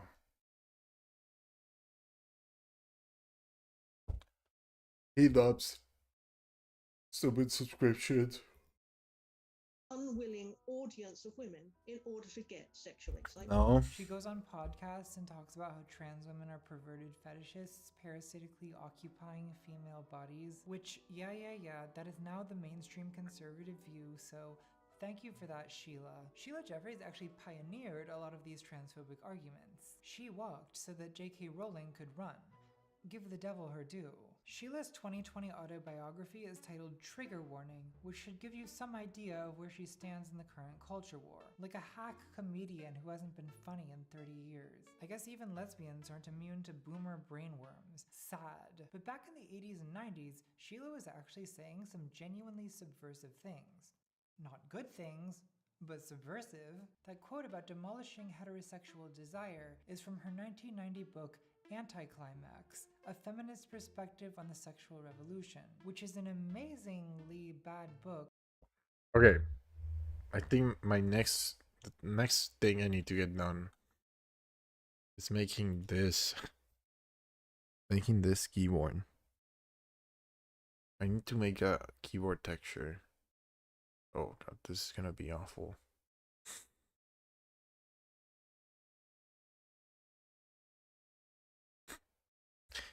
I'm fucking tired just thinking.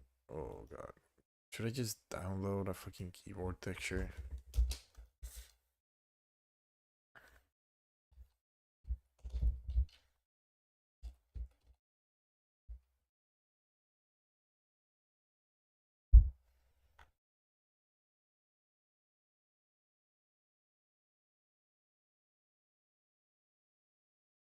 I guess it can just be an epic gamer.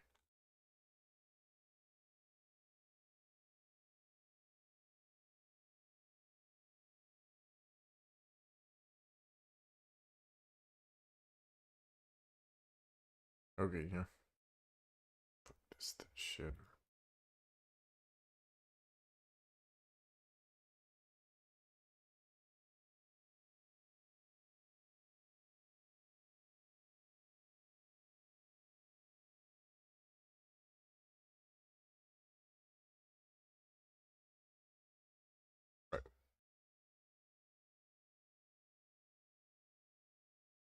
book on sex and gender, not just because of the transphobia, not just because of bizarre claims like that women today are required to wear mandatory slut pumps at the office, but also because of the absurdly bold stance she takes on abolishing heterosexuality, which I realize may sound based, as the kids say. I'm down with the kids. But it is in fact cringe. This book is bad, but it's bad in a way that is legitimately fascinating, in a way that we can all learn from. So according to Sheila, the end goal of feminism is, quote, the destruction of heterosexuality as a system. She was influenced by radfemme Jill Johnson, who in 1973 said, feminism at heart is a massive complaint. Lesbianism is the solution. Until all women are lesbians, there will be no true political revolution. These people were dead serious. This is not a bit. In 1979, Sheila Jeffreys co-authored with the Leeds Revolutionary Feminist Group a paper titled Political Lesbianism, The Case Against Heterosexuality. If I try to summarize it, you'll think that I'm drawing a caricature, so I'm just going to read you some direct quotes, and I encourage you to go read it yourself to verify that I'm not taking things out of context. Quote, serious feminists have no choice but to abandon heterosexuality. Men are the enemy. Heterosexual women are collaborators with the enemy. Attached to all forms of sexual behavior are meanings of dominance and submission, power and powerlessness, conquest and humiliation. Any woman who takes part in a heterosexual couple helps to shore up male supremacy by making its foundations stronger. So, how do you think this paper was received by the women's liberation movement? You probably won't be surprised to hear that it was not hugely popular. When Sheila presented these arguments on a panel, the socialist feminist Lynn Siegel said the speech made her feel as if she had been shot. Sheila says, at the time, we were not able to understand why the paper had provoked such a virulent attack. I can't imagine why feminists would be so hostile to me simply pointing out that all women in relationships with men are counter-revolutionary traitors. One hears such arguments, and what can one say but Sheila Jeffreys. As Jack Halberstam said, if Sheila Jeffreys didn't exist, Camille Paglia would have had to invent her. I promise it's funny if you know who these people are. Please clap. I mean, it's one thing to seek community with other women who renounce relationships with men and are therefore excluded from the vicarious power that comes. Okay, how can I use this same image? Wait! Oh no. I'm gonna use this image as a bump map.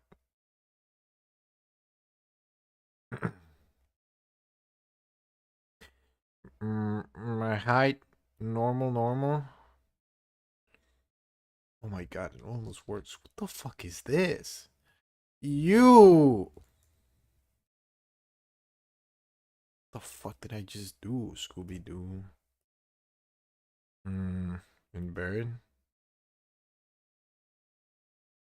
Okay, that almost works. What if I go like small string? No, like there's like too much noise. What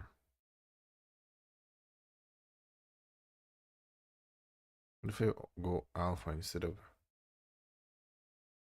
Yeah, that doesn't do anything. What if I go color ramp?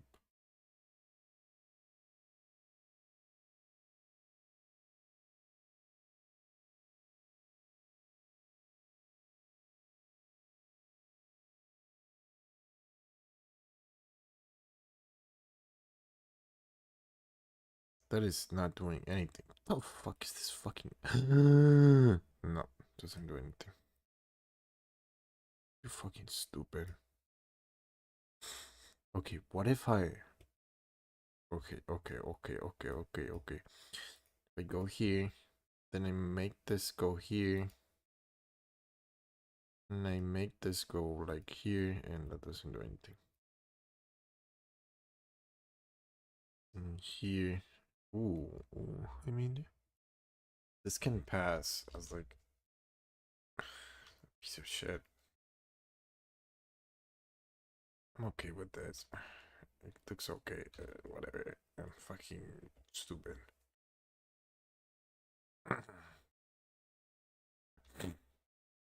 With that, every marginalized community has a separatist fringe, which can be a valid choice, but where things get cuckoo bananas is when you insist that all feminists must renounce relationships with men. Because, I'm sorry to say, but that will literally never happen. And this kind of thing only divides the left when we should. I gotta go now. Good luck on your rage journey. Okay, Wanda, good luck in your stinky journey. Okay, Stinky. Okay, bro. I hope you fucking get Ligma. Bye-bye, Luna. So fucking angry.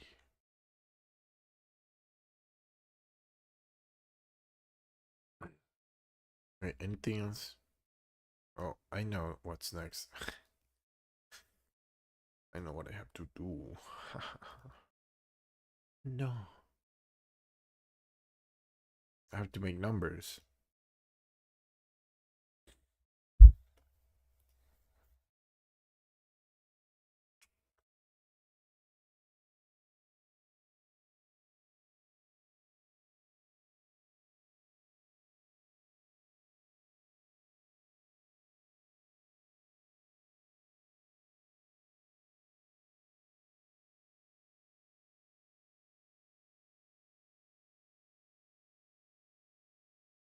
Alright, I have to get this color.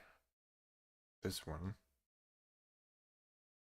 Dark blue. Is it dark blue? Yes. I get this one. And I use that color here.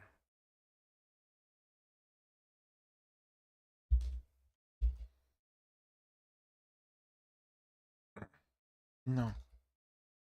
And by here, I mean here. Be united against the real enemy, the Vashite counter-revolutionaries. But there's an abstract kind of logic to Sheila's argument. You could put it like this. Premise 1. Power imbalances in sexual relationships are oppressive. Premise 2. Under patriarchy, men as a class have power over women. Therefore, any sexual relationship between a man and a woman involves a power imbalance. Therefore, all heterosexual relationships are oppressive. Therefore, men are the enemy, and women who date them are gender traitors. Is this argument wrong? Why is it wrong? Well, it's wrong because libido laughs in the face of reason. You can't just reason people into being LGBT, Sheila. I've tried. It's not a lifestyle choice, Bella. I was born this way, I can't help it. So in anticlimax, Sheila makes an interesting shift. She still advocates abolishing heterosexuality, but she redefines heterosexuality as sexual desire that eroticizes power difference. The reason for the redefinition seems to be that instead of feuding with heterosexual feminists, Sheila is now feuding with lesbian sadomasochists, whom she argues are in fact heterosexual because they eroticize power. And eroticizing power includes anything from top-bottom dynamics to kink to interracial relationships to good old-fashioned penetration. So according to this view, gay men who have penetrative sex are in fact heterosexual, because they uphold the oppressive power of the phallus that subjugates women. Gay women who identify as butch or femme, they're heterosexual, because they're role-playing the oppressive dynamics of heterosexuality. The only true homosexuals, according to Sheila Jeffreys, are couples who eroticize equality. So what does that mean? It means no penetration, no tops or bottoms, no kinky fuckery, and no gender expression, apart from the androgynous Spock core aesthetic Sheila Jeffreys was rocking. So what is left of sex when you only eroticize equality? Well, egalitarian sex turns out to be two ideally non-transsexual women who are the same age, race, and class, with the same androgynous haircut, lying side by side, no one on top or bottom, just gently, non-aggressively whispering sweet words of consciousness raising to each other throughout the night. Join the revolution, the tender, loving twincest revolution. You're probably getting very irritated listening to this.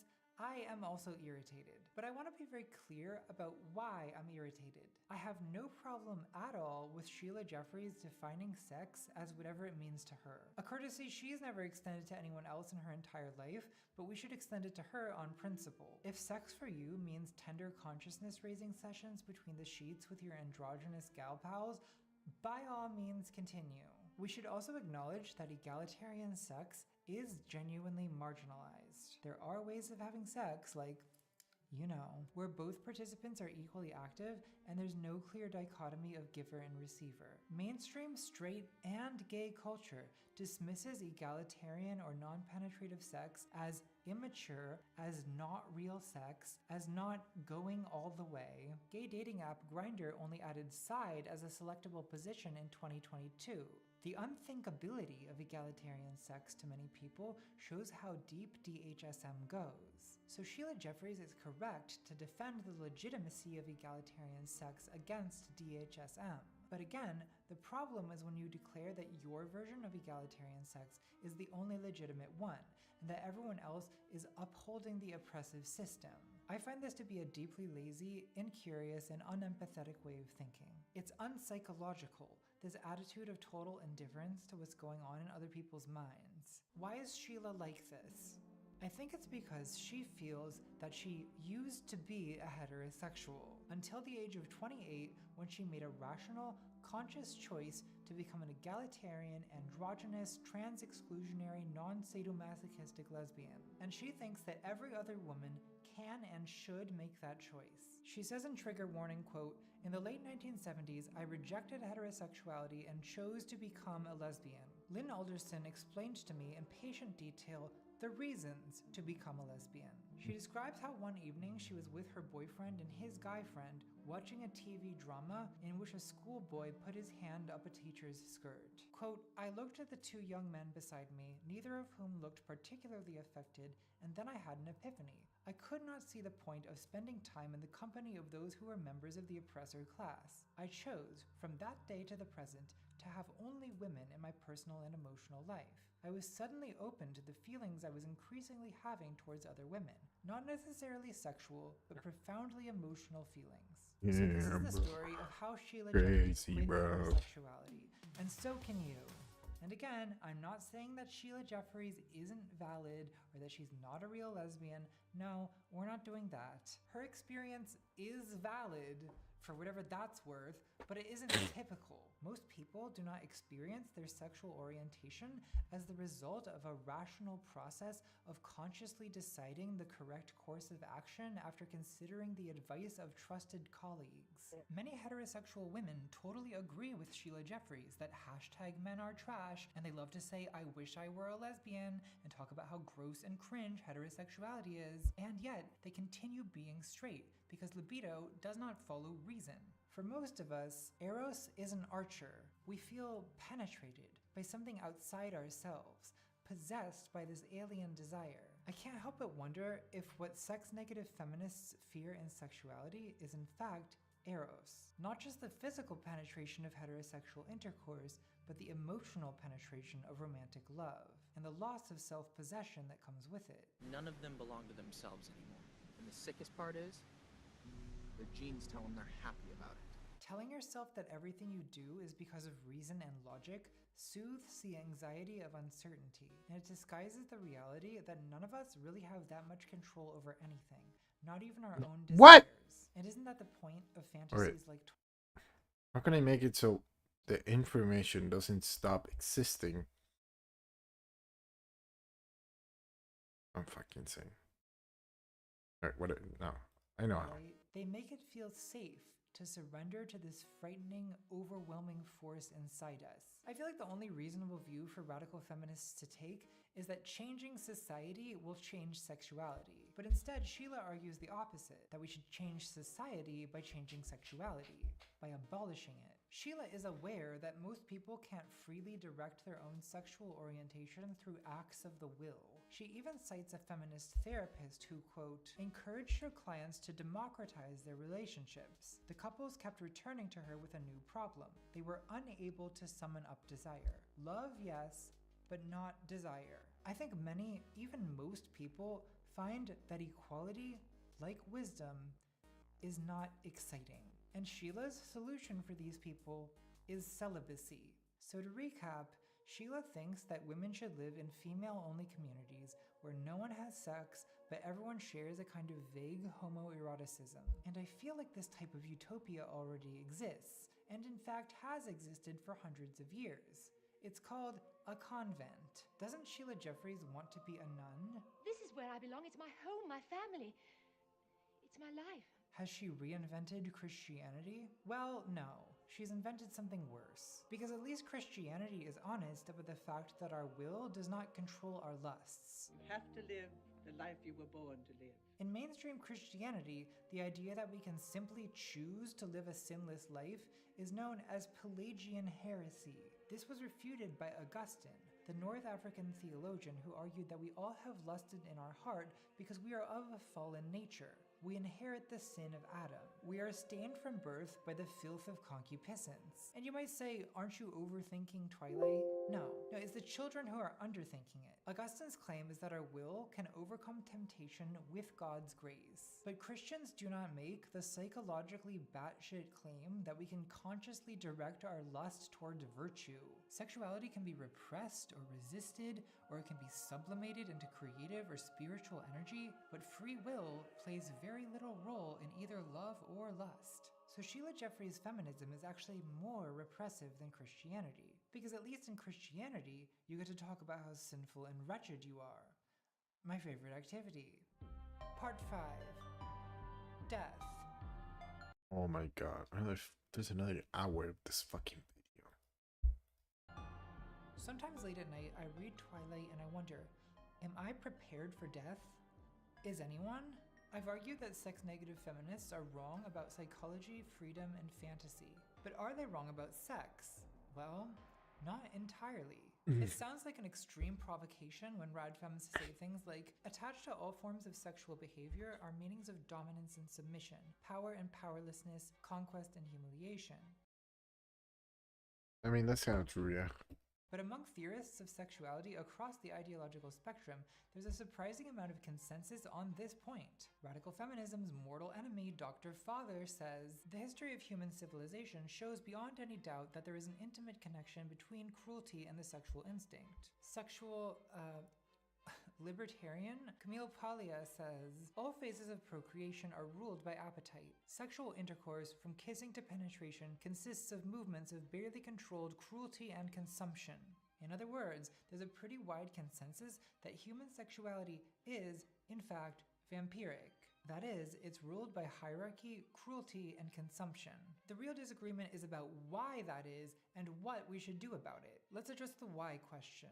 Why is sexuality vampiric? The radical feminist response is because of patriarchy. Radfems argue sadomasochism simply mirrors the social reality of male supremacy, even when inverted in female dominance or when practiced by same-sex couples whom radfems say are just imitating heterosexuality. And sure, I think patriarchy is largely responsible for default male dominance, but I think sadomasochism in general has roots deeper than political inequality. Let's start by thinking about why sexuality even exists in the first place. Why can't we just be normal?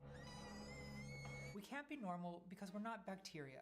We can't reproduce by mitosis. In the scene where Bella and Edward are first introduced to each other, they're in a science lab looking through a microscope at the stages of mitosis. Prophase. Metaphase. Anaphase.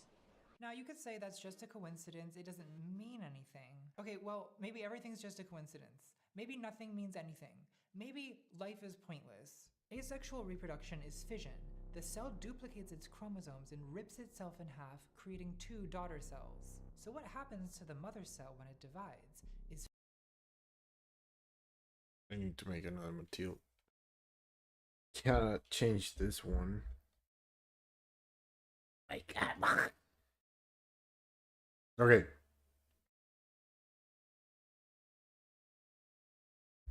This is an easy problem. I'm just insane. This is like simple, right? Main building, copy this color, stop. Then I go another material,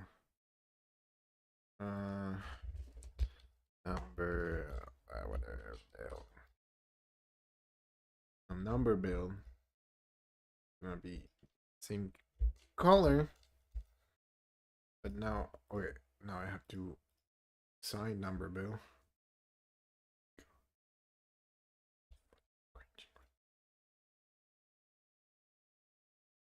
Stop being cringe. What is this? There we go. All right.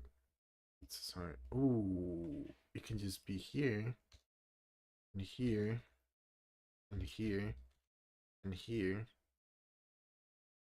What about back here? I don't think back it should have numbers back. Alright.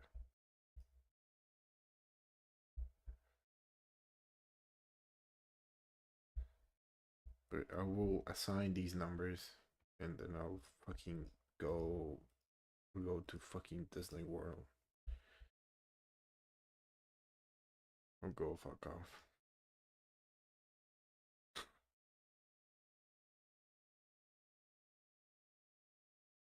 Okay.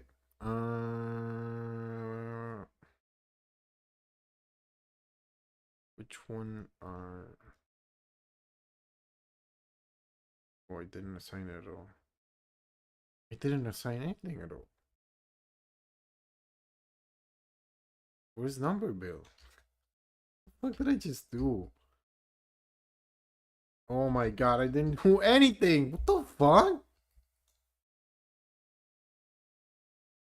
Where's number? I might actually be insane right now. What?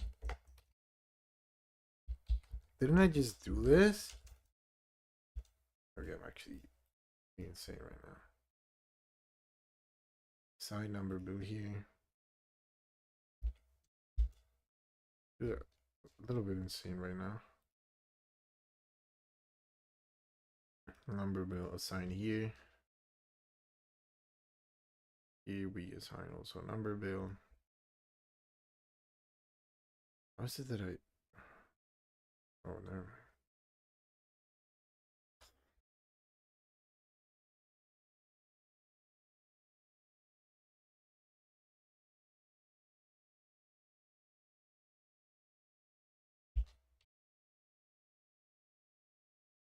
There we go. That is correct. So now that I have number bill, I can attach these numbers to number bill. Not like that. Exactly not like that. Range. Here.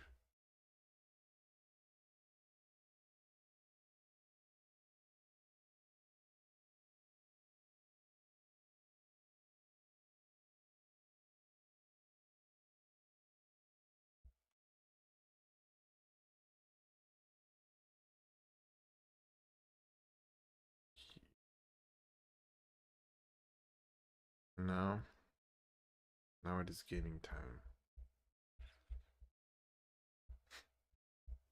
How am I going to do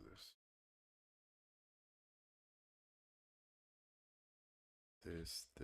This.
Alright.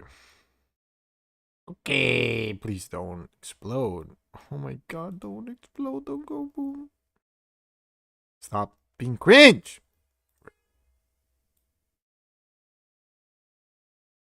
I don't know why my PC is like, just Blender.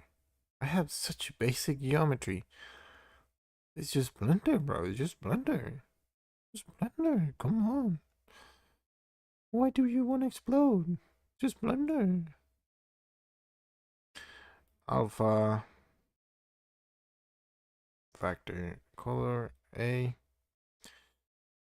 And then we go Shift D. Shift D. And we fucking go cringe again. B. To cringe. Alpha to big cringe. And again. And we go epic. Epic cringing to mega cringing. And finally, we go gaming. And what happens? Oh god. What is this? Oh lord, what did I do wrong? Maybe this is different. Just A and B.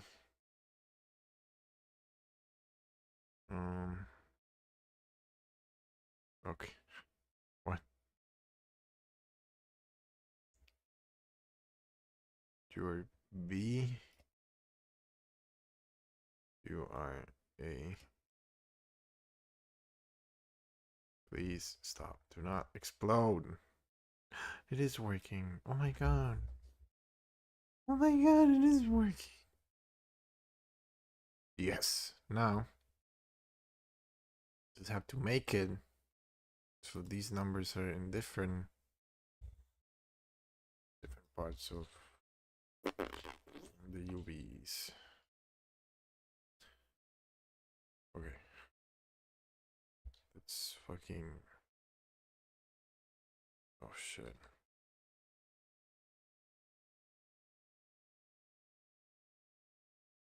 Rotate.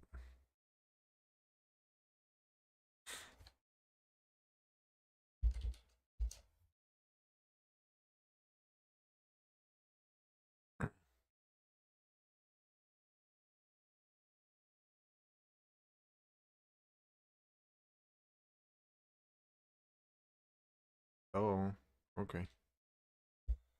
Okay, bro.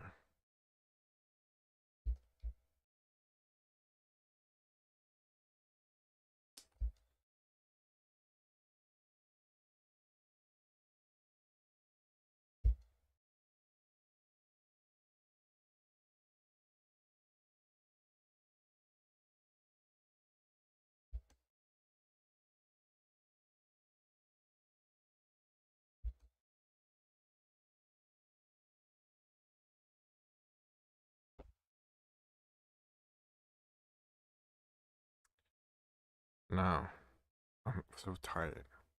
I just need to.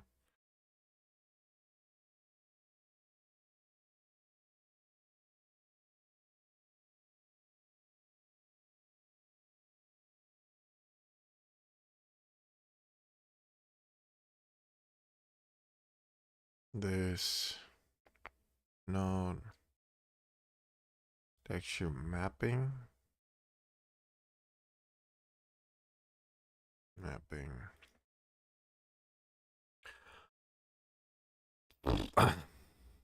UV vector.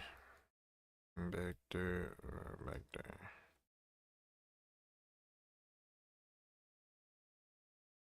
And I do that with all three of these. Shift D.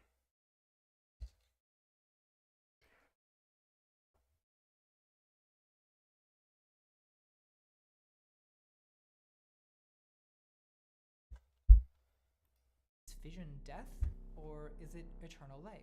Well, it depends what we mean by death. I promise this is about Twilight. Wait for it. Death is the dissolution of the boundaries that define individual existence. Each individual thing is distinguished from other things by its edges: the membrane of a cell, the skin of an animal, the border of a country.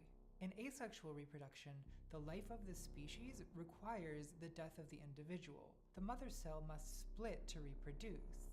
Sexual reproduction also contains a paradox of life and death, but instead of fission we have fusion and fertilization, where two gametes merge to create new life.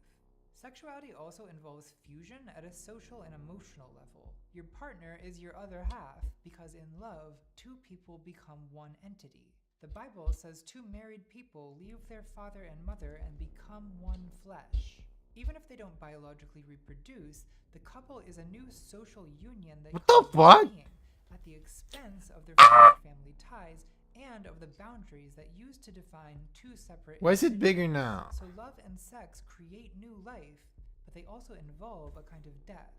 In 1912, the psychoanalyst Sabina Spielrein published a paper called Destruction as the Cause of Becoming, which sent Freud reeling into a thought spiral that led him to theorize the death drive.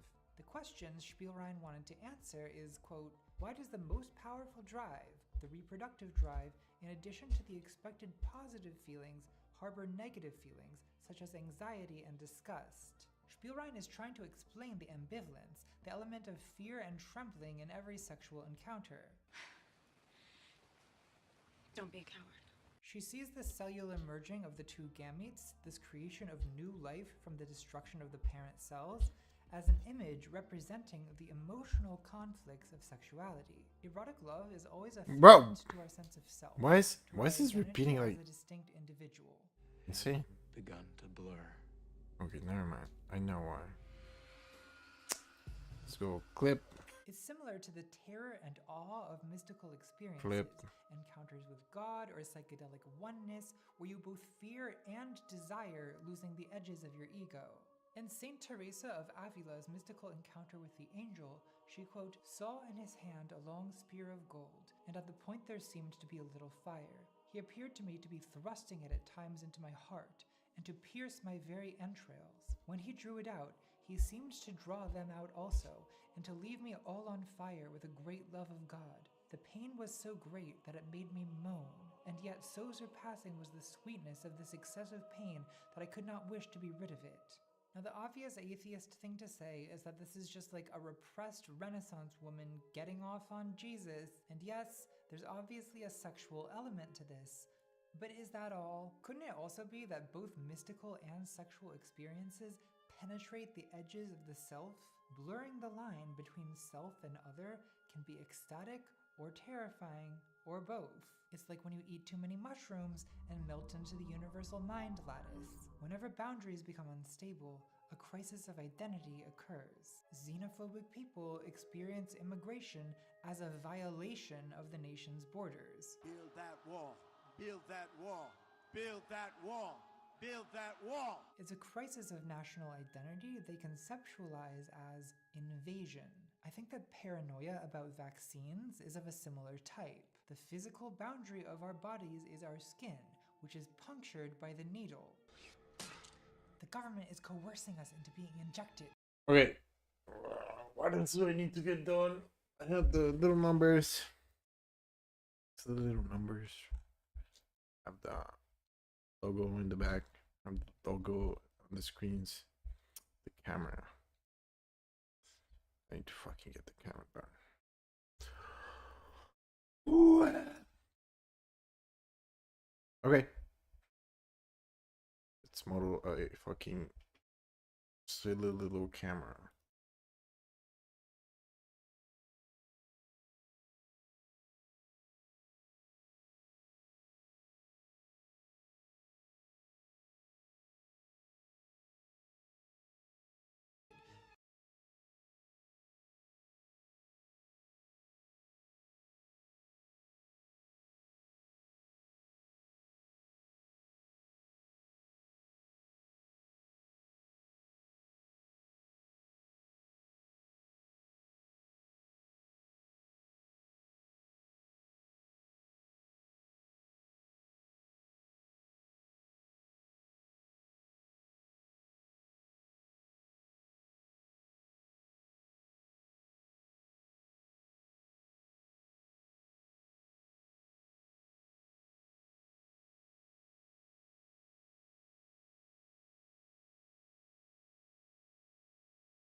penetrated.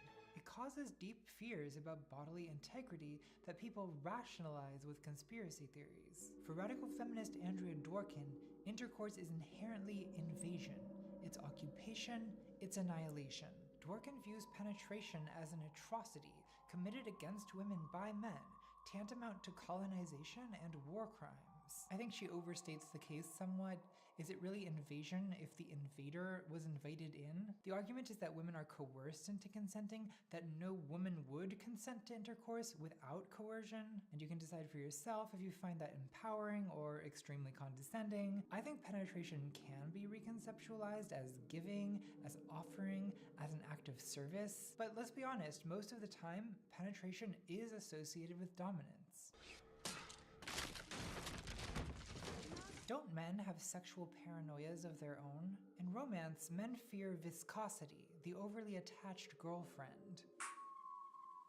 In sex, men sometimes fear engulfment, devouring, castration, losing part of themselves in the woman, their precious bodily fluids. Women sense my power, and they seek the life essence. Not all fears are equally valid.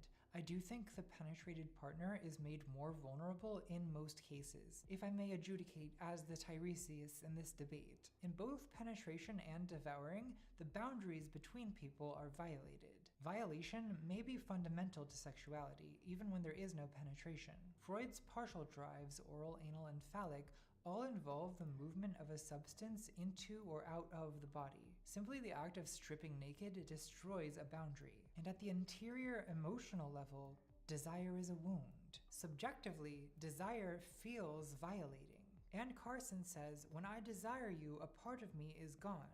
Your lack is my lack. I would not be in want of you unless you had partaken of me." The lover reasons. "A hole is being gnawed in my vitals," says Sappho. Theocritus says, "You have sucked my blood." This is why vampirism is a metaphor for sexuality in Twilight, and in most vampire media. In Midnight Sun, we learn what Edward is thinking next to Bella in biology, holding his breath to avoid, quote, "sinking my teeth through that fine, thin, see-through skin to the hot, wet, pulsing." There's a reason my books have a lot of innocence. Masculine and feminine sexual hazards are blended in vampires, who both penetrate you and devour your precious bodily fluids. They have an androgynous appeal. Both male and female vampires are capable of penetrating and capable of sucking. It's probably one reason there's so many LGBT vampires, and lesbian vampires in particular. The lesbian vampire is an oral sadist. For Freud, the oral stage is, quote, "cannibalistic pregenital sexual organization." Here, sexual activity has not yet been separated from the ingestion of food. The sexual aim consists in the incorporation of the object. Adult sexuality develops out of infantile roots, beginning with the hunger for mommy's milk. Freud considers it an infantile regression, but I, for one, stand by the oral stage. I think it's a fine stage. Babies are little vampires. They drink sustenance from what they love. Vampirism is a subgenre of cannibalism, and cannibalism is usually connected in some way with the urge to merge. I don't even know where you end and I begin. Reddit user Susi Meme Bavaran explains, "The thing about vor that appeals to me is the closeness and intimacy between the two parties involved. I mean, it's literally letting someone inside you. In a weird and abstract way, it's really cute. Think of it like cuddling taken to the extreme." Aww, these are not realistic cannibal fantasies. Most people into vor have no interest in literally consuming human flesh. But of course, there's always that 1 in a million psycho who takes things too far and ruins it for everyone. Cannibal lust killer Jeffrey Dahmer claims he selected victims based on physical beauty, killing and eating them, quote, "Not because I was angry with them, not because I hated them, but because I wanted to keep them with me, possess them permanently. It was a way of making me feel that they were a part of me." Male serial killers, they don't even make use of the skin. Even Dahmer's outlandish crimes are just a morally deranged enactment of totally commonplace erotic themes: possession, dominance, fusion, eternal life and death. French philosopher and pervert Georges Bataille says, quote, "The urge towards love, pushed to its limit, is an urge toward death." What does physical eroticism signify if not a violation of the very being of its practitioners? A violation bordering on death, bordering on murder. Love is fusion, and fusion entails a kind of death. Death and reproduction are deeply connected in human symbolism. Most religious traditions connect death to some form of rebirth, reincarnation, resurrection, rapture. Many people feel that having children is their path to immortality, and that's true in a way, but in another sense, you're raising the generation that will replace you. In literature and mythology, love often leads to death. Romeo and Juliet, Hades and Persephone, Tristan and Isolde, Madame Bovary, Anna Karenina, Jack Titanic. Shakespeare says, desire is death. The French call orgasm le pain quotidien. Twilight's epigraph is Genesis 2:17, but of the tree of the knowledge of good and evil thou shalt not eat of it, for in the day that thou eatest thereof thou shalt surely die. The fruit of the forbidden tree brings lust and death into the world. James 1:15, then when lust hath conceived it bringeth forth sin, and sin when it is finished bringeth forth death. Is there any other YouTuber who quotes scripture as much as I do? I feel like we're always cracking open the goddamn Bible. Well, crack open your Bibles. Romans 6:23, for the wages of sin is death, but the gift of God is eternal life through Jesus Christ our Lord. So lust is death, sin is death, but the death of Jesus Christ is eternal life. Christians are united with Christ and incorporated into his sacrifice in the ritual blood drinking of the Eucharist. Sacrifice, desire, crucifixion, reproduction, death, and resurrection, all of these ideas are symbolically related in the Western imagination. And this is the network of associations Stephenie Meyer evokes in Twilight. Before her wedding, Bella has bloody nightmares anticipating vampire transformation and, I assume, symbolizing defloration. Wedding jitters.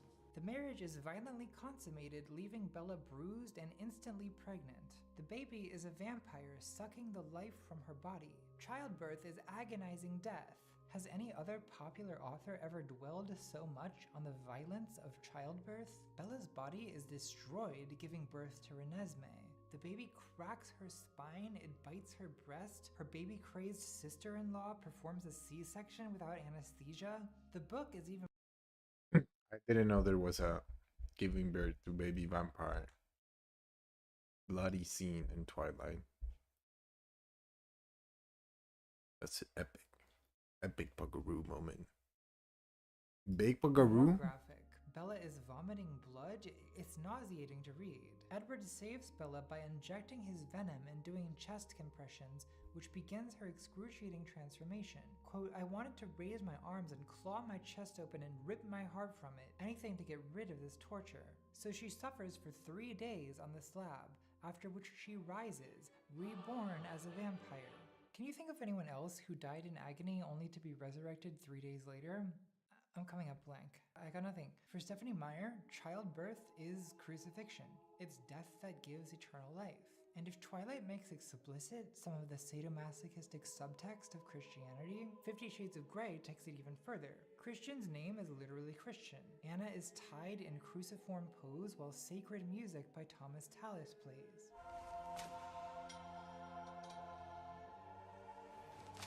Anastasia is Jesus in this scene, like Bella is Jesus in childbirth. We're meant to understand that this is sacred pain, sacred sex, sacred violence. Does Christianity have a sadomasochistic subtext? Or does BDSM have a Christian subtext? Take a hit. Okay, what else do I need to get done in this fucking environment? Ugh. What am I missing in this little bank? This little bank. I have the number, the PC, keyboard. Oh, the turn thing. Okay, can add this. Another little screen. Leave a comment. Either way, my argument has a lot of biblical support. In the book of Genesis, God creates the sex binary through the violence of fission. He takes the rib out of Adam and makes Eve. Adam calls her flesh of my flesh, bone of my bones. Then in marriage, the two sexes become one flesh again through the violence of fusion. Can we talk about the sanctity of sex and violence? I promise this is about Twilight. Okay, I'm not gonna go off on some wild tangent in a video about Twilight. Like eroticism, sanctity is a matter of boundaries. The sacred is contrasted with the profane.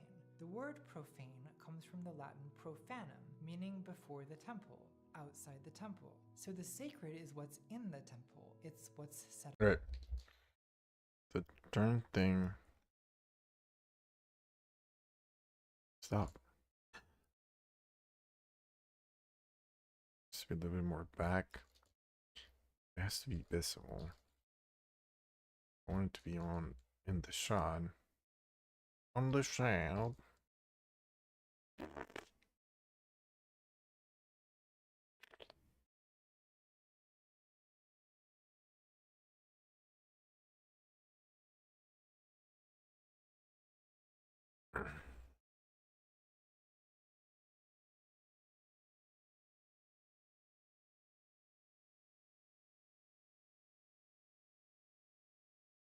Is that in any other shot? No, no, no, no, no. Could be a little bit in this one.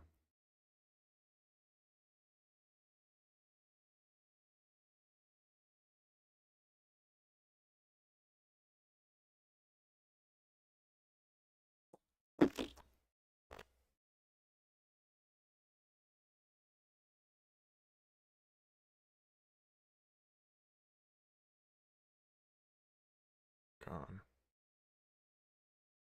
In there.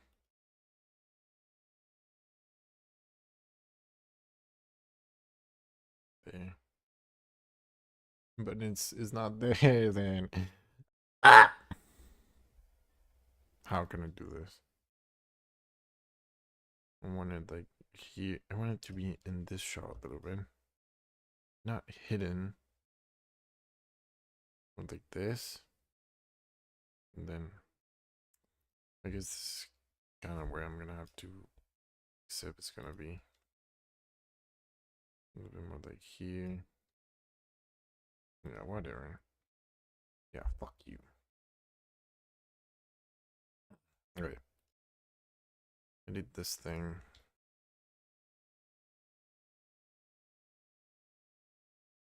Like that.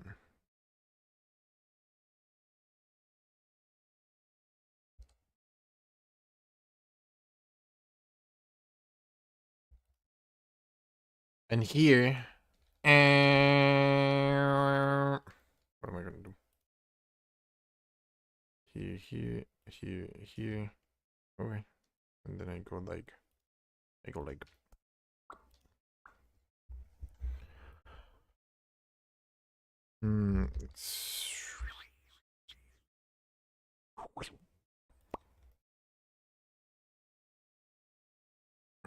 we go up. And there we go. And now we have our turn machine. Fucking did it. Fucking gaming, bro. Fucking gaming. Hell yeah. Now I give this. Doesn't need any more detail. Just go add a fucking...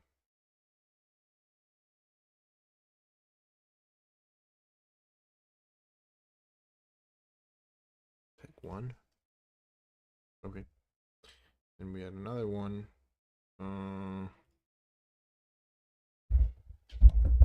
Turn screen. And turn screen gonna be here.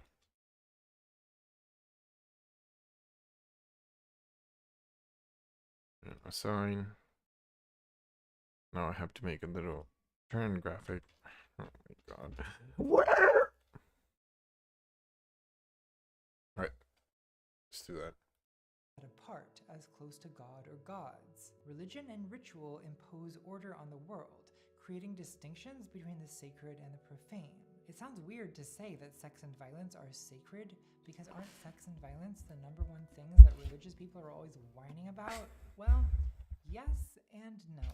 God said to Moses, "Thou shalt not kill." A simple commandment, the sort of thing you can carve in stone. Nevertheless, Deuteronomy 20:16 says, "In the cities of the nations the Lord your God is giving you as an inheritance, do not leave alive anything that breathes. Completely destroy them. The Hittites and the Amorites and the Canaanites and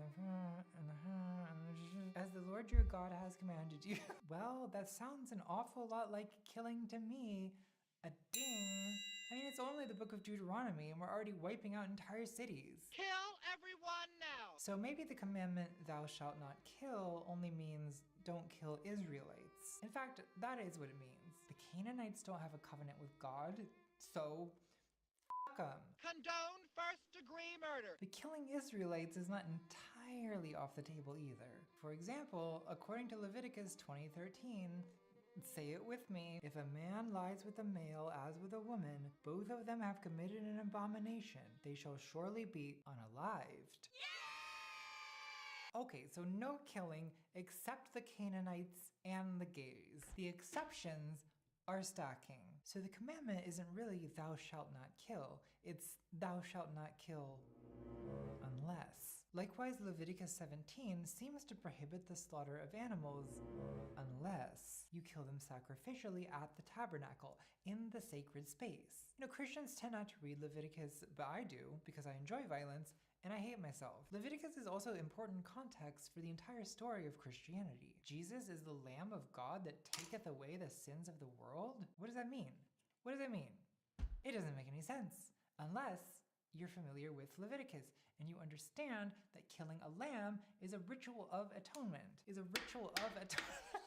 The tabernacle of Moses was like a goddamn shantytown slaughterhouse. The sacred barbecue. Sorry, I'm doing a lot of blasphemies, but frankly, I think God is bored with you people. I think he enjoys my innovative interpretations. A lamb had to be sacrificed every morning and every evening, in addition to all the sin and guilt sacrifices. When Solomon dedicated the temple, we're told he sacrificed 22,000 oxen and 120,000 sheep. Imagine the blood.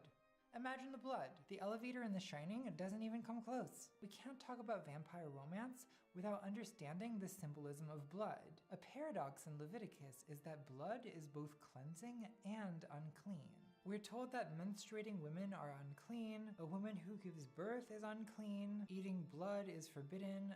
Sorry, vamps. But when a woman has been made unclean through the blood of irregular menstruation or childbirth, how does she atone and become clean again?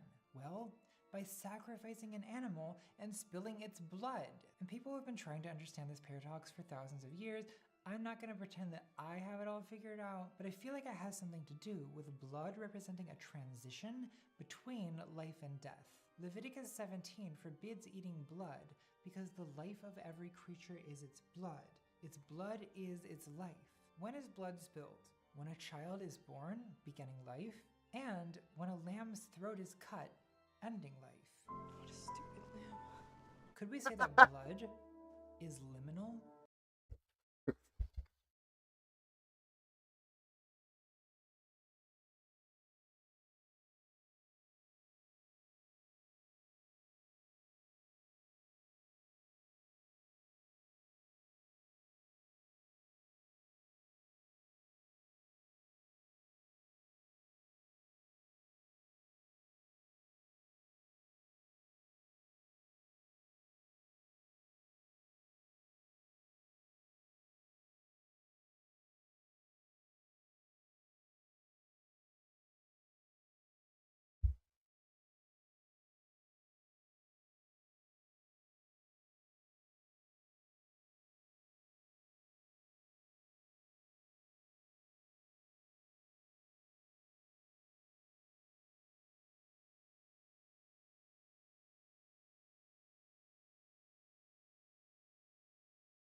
It's super fun. It's liminal, it's uncanny, it's abject. Another explanation comes from Georges Bataille, who argues, quote, "Whatever is the subject of a prohibition is basically sacred. The sacred world depends on limited acts of transgression. So all societies have taboos, usually governing food, sex, reproduction, blood, violence, dead bodies, you know, the good stuff. Bataille's argument is that every taboo has exceptions, paradoxically permitted transgressions. And those permitted transgressions simply are the sacred. Thou shalt not kill unless. The unless is the permitted transgression, is the sacred. The commandment, thou shalt not commit adultery, could be rephrased as, thou shalt not have sex unless it's a with the person fucking you're sound married effect. to for the purpose of Funny shit, procreation, bro. or whatever it is you people do. Sex is probably taboo for the same reason that killing is. René Girard says, sexuality is impure because it has to do with violence. Unregulated sex leads to abuse, seduction, assault, disease, parentless children, defenseless women, cheating, jealousy, rivalry,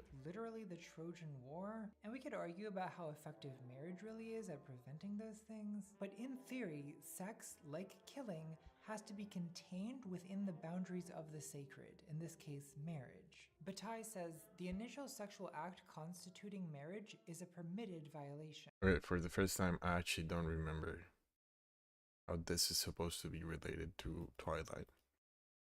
If sacrifice is sacred slaughter, then marriage is sacred sex. I wonder if a wedding is also a kind of sacrifice. It takes place on an altar, usually where sacrifices happen. Who's the sacrificial lamb? Well, I assume the bride. She's the virgin on the altar, at least the symbolic version. Twilight uses evocative imagery of red splashed all over white, purity and blood, life and death.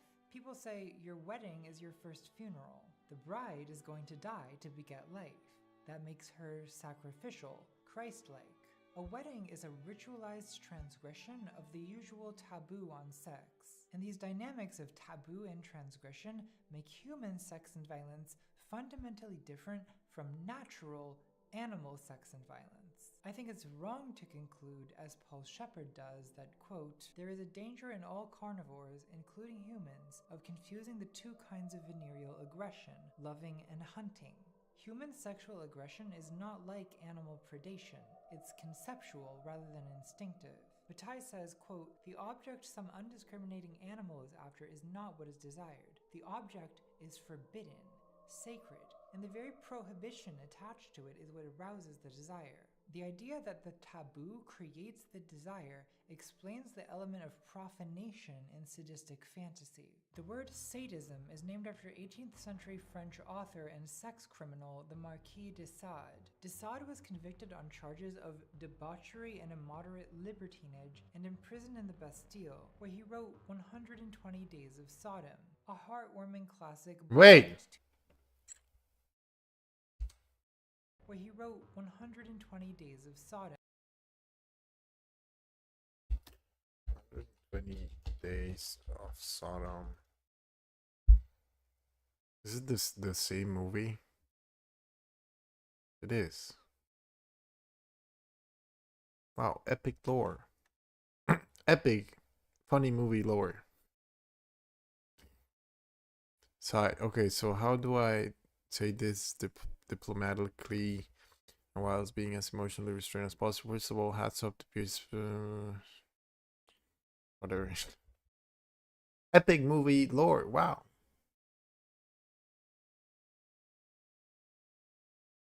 A heartwarming classic beloved to this day by children of all ages. Debauchery and immoderate libertinage sounds very quaint, very charming, but let's be clear, de Sade was drugging and abusing sex workers. He tortured some folks. We tortured some folks. Gen Z is canceling the Marquis de Sade. Is nothing sacred? 120 Days of Sodom? I don't know if I can accurately summarize this book in a way that's even allowed on YouTube. I'll try. Four wealthy libertines imprison a group of youths in a castle where old prostitutes tell stories of every conceivable blasphemy, crime, and perversion. And you did it at my birthday dinner. Then the whole thing escalates into an orgy of, grape and unalivement. Still a better love story than Twilight. I'm bringing this up because de Sade illustrates Bataille's point that the transgressive is desired because it is forbidden. Personally, I don't find Sade's work sexy. If anything, it's funny, like in the way that John Waters is funny. Advocate cannibalism. Eat shit. Because comedy, like sexuality, relies on transgression.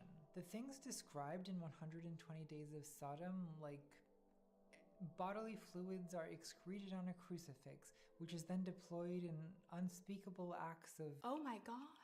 This is not natural animal aggression. When Sod's champion Camille Paglia says, "Nature's reality is Sodian, red in tooth and claw," this is a misuse of Sod's name, because there's nothing natural about 120 Days of Sodom. There is aggression in nature. Dolphins, for example, are sexually violent. Don't Google it. You don't need this in your brain. But dolphins do not commit sex crimes because dolphins do not have laws. In the criminal justice system, sexually based offenses are considered especially.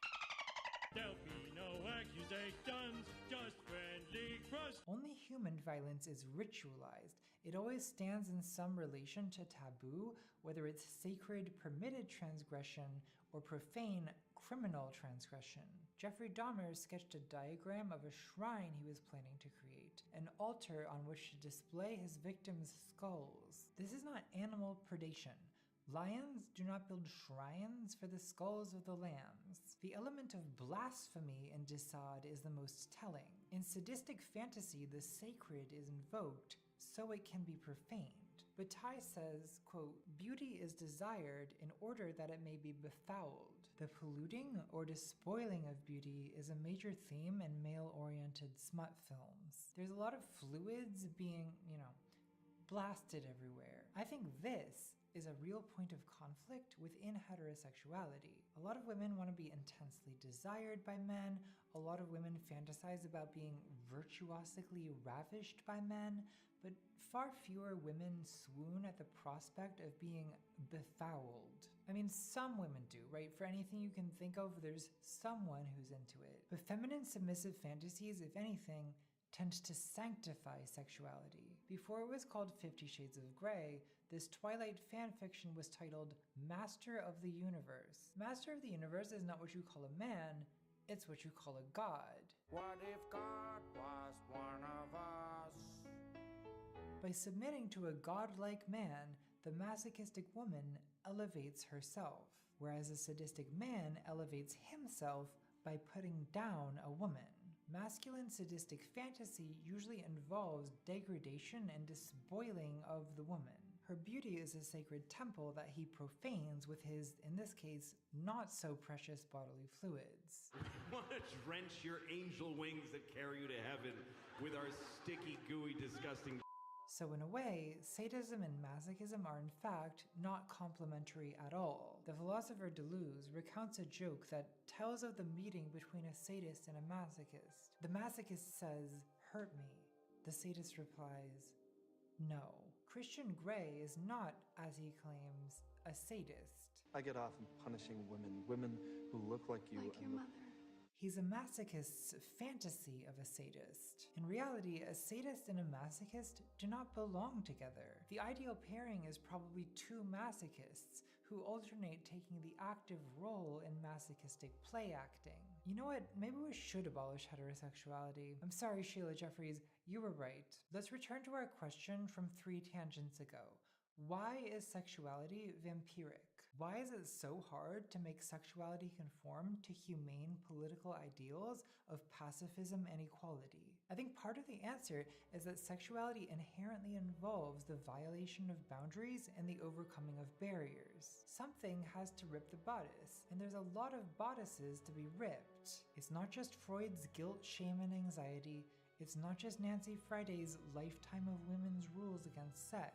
It's also the taboo against sex that allows society to function. It's the fear of reproduction and death, the fear of losing your identity and boundaries to desire and to fusion. All of this must be overcome for climax to be reached, and we can conceptualize the overcoming as a conquest or a surrender, but there is no pacifying the emotional experience of eroticism. It's conflicted by nature, bittersweet. Eroticism is a dialectic of life and death, love and hate, tenderness and violence, taboo and transgression, separation and... Okay. This is the okay. I have to put on the render mode.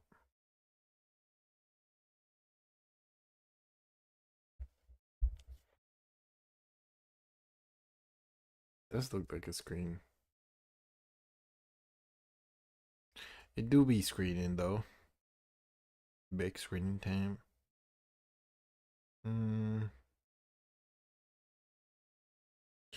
Alright.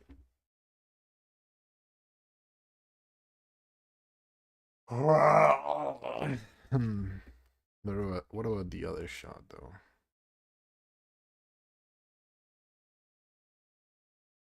This background is kind of lame. Maybe I can add some like icons here. Maybe. Need to add other chairs here, like in a lineup.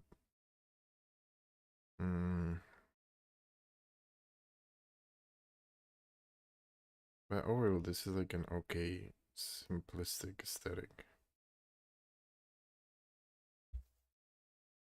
Some of the shots could be a little bit bigger. They could show a little bit more of the environment. Try something here.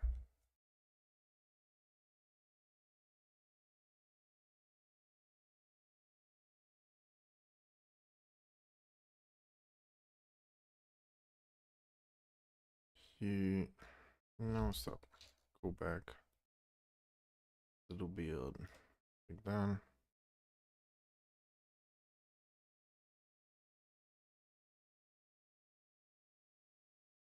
This one's kind of okay.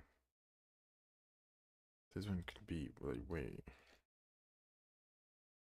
separated.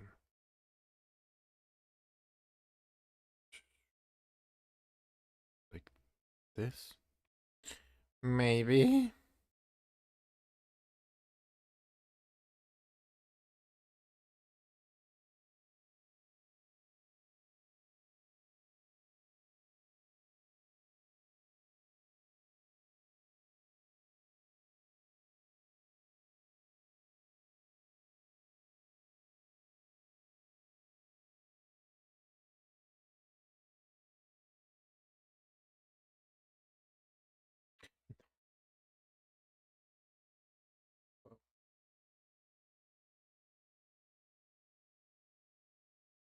No.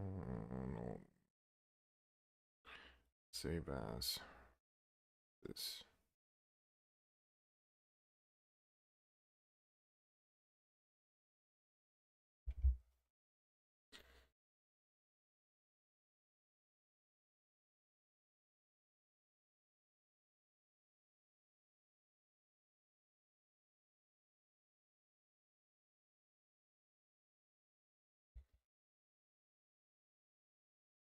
Okay, here on middle, here and here, middle, here.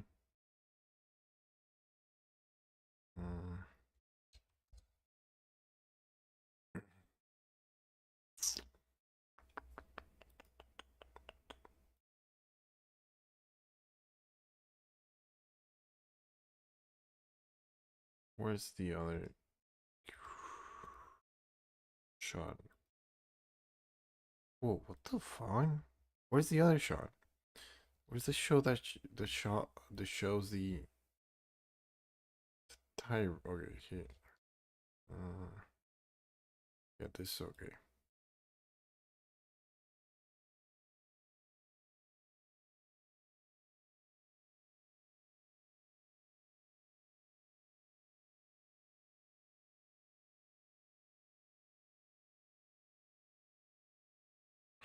How am I actually? Whatever. Just stop. Just do it the easier way. Add another mesh, a cube.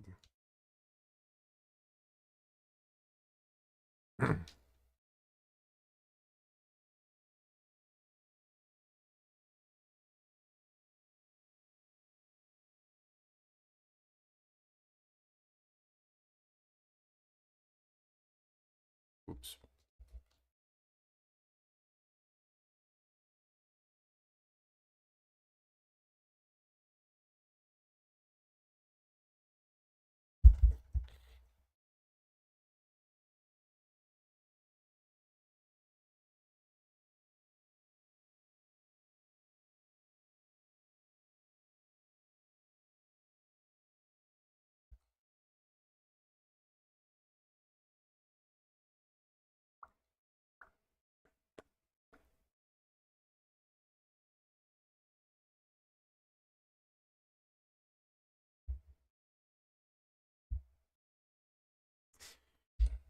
this whole thing.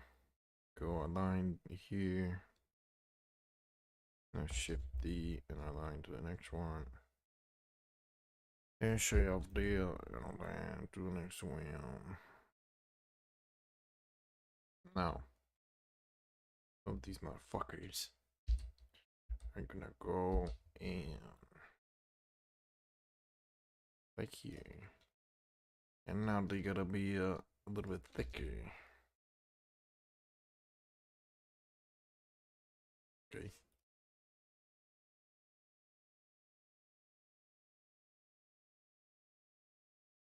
Oh god.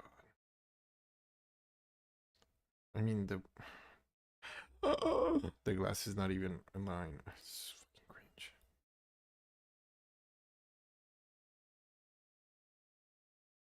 A cringe moment? Question mark? Cringe moment? Big cringe?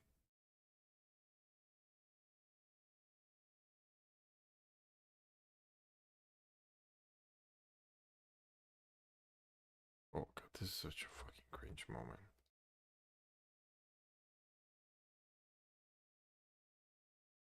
Let's go here. How is it that...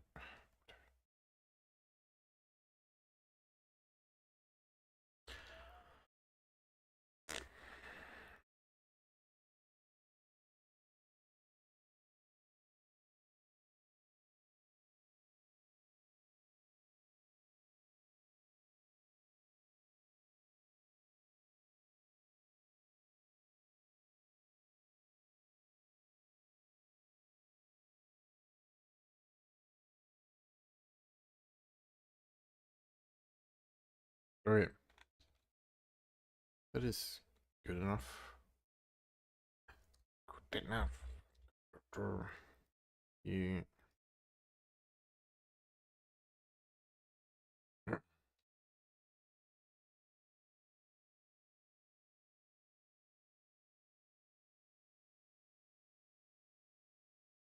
Okay, yes. Okay, okay now. Oh god. I'm gonna start texturing the characters.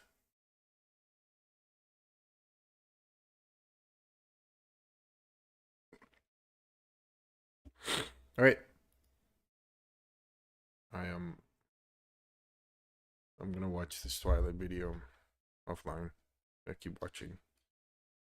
Thanks to all the gamers who chinked 3 hours. God fucking save me.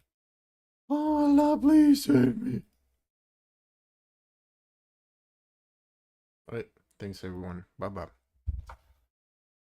Will I be back tomorrow? Who knows? Big mystery. Big mystery. I'm like, will I don't know.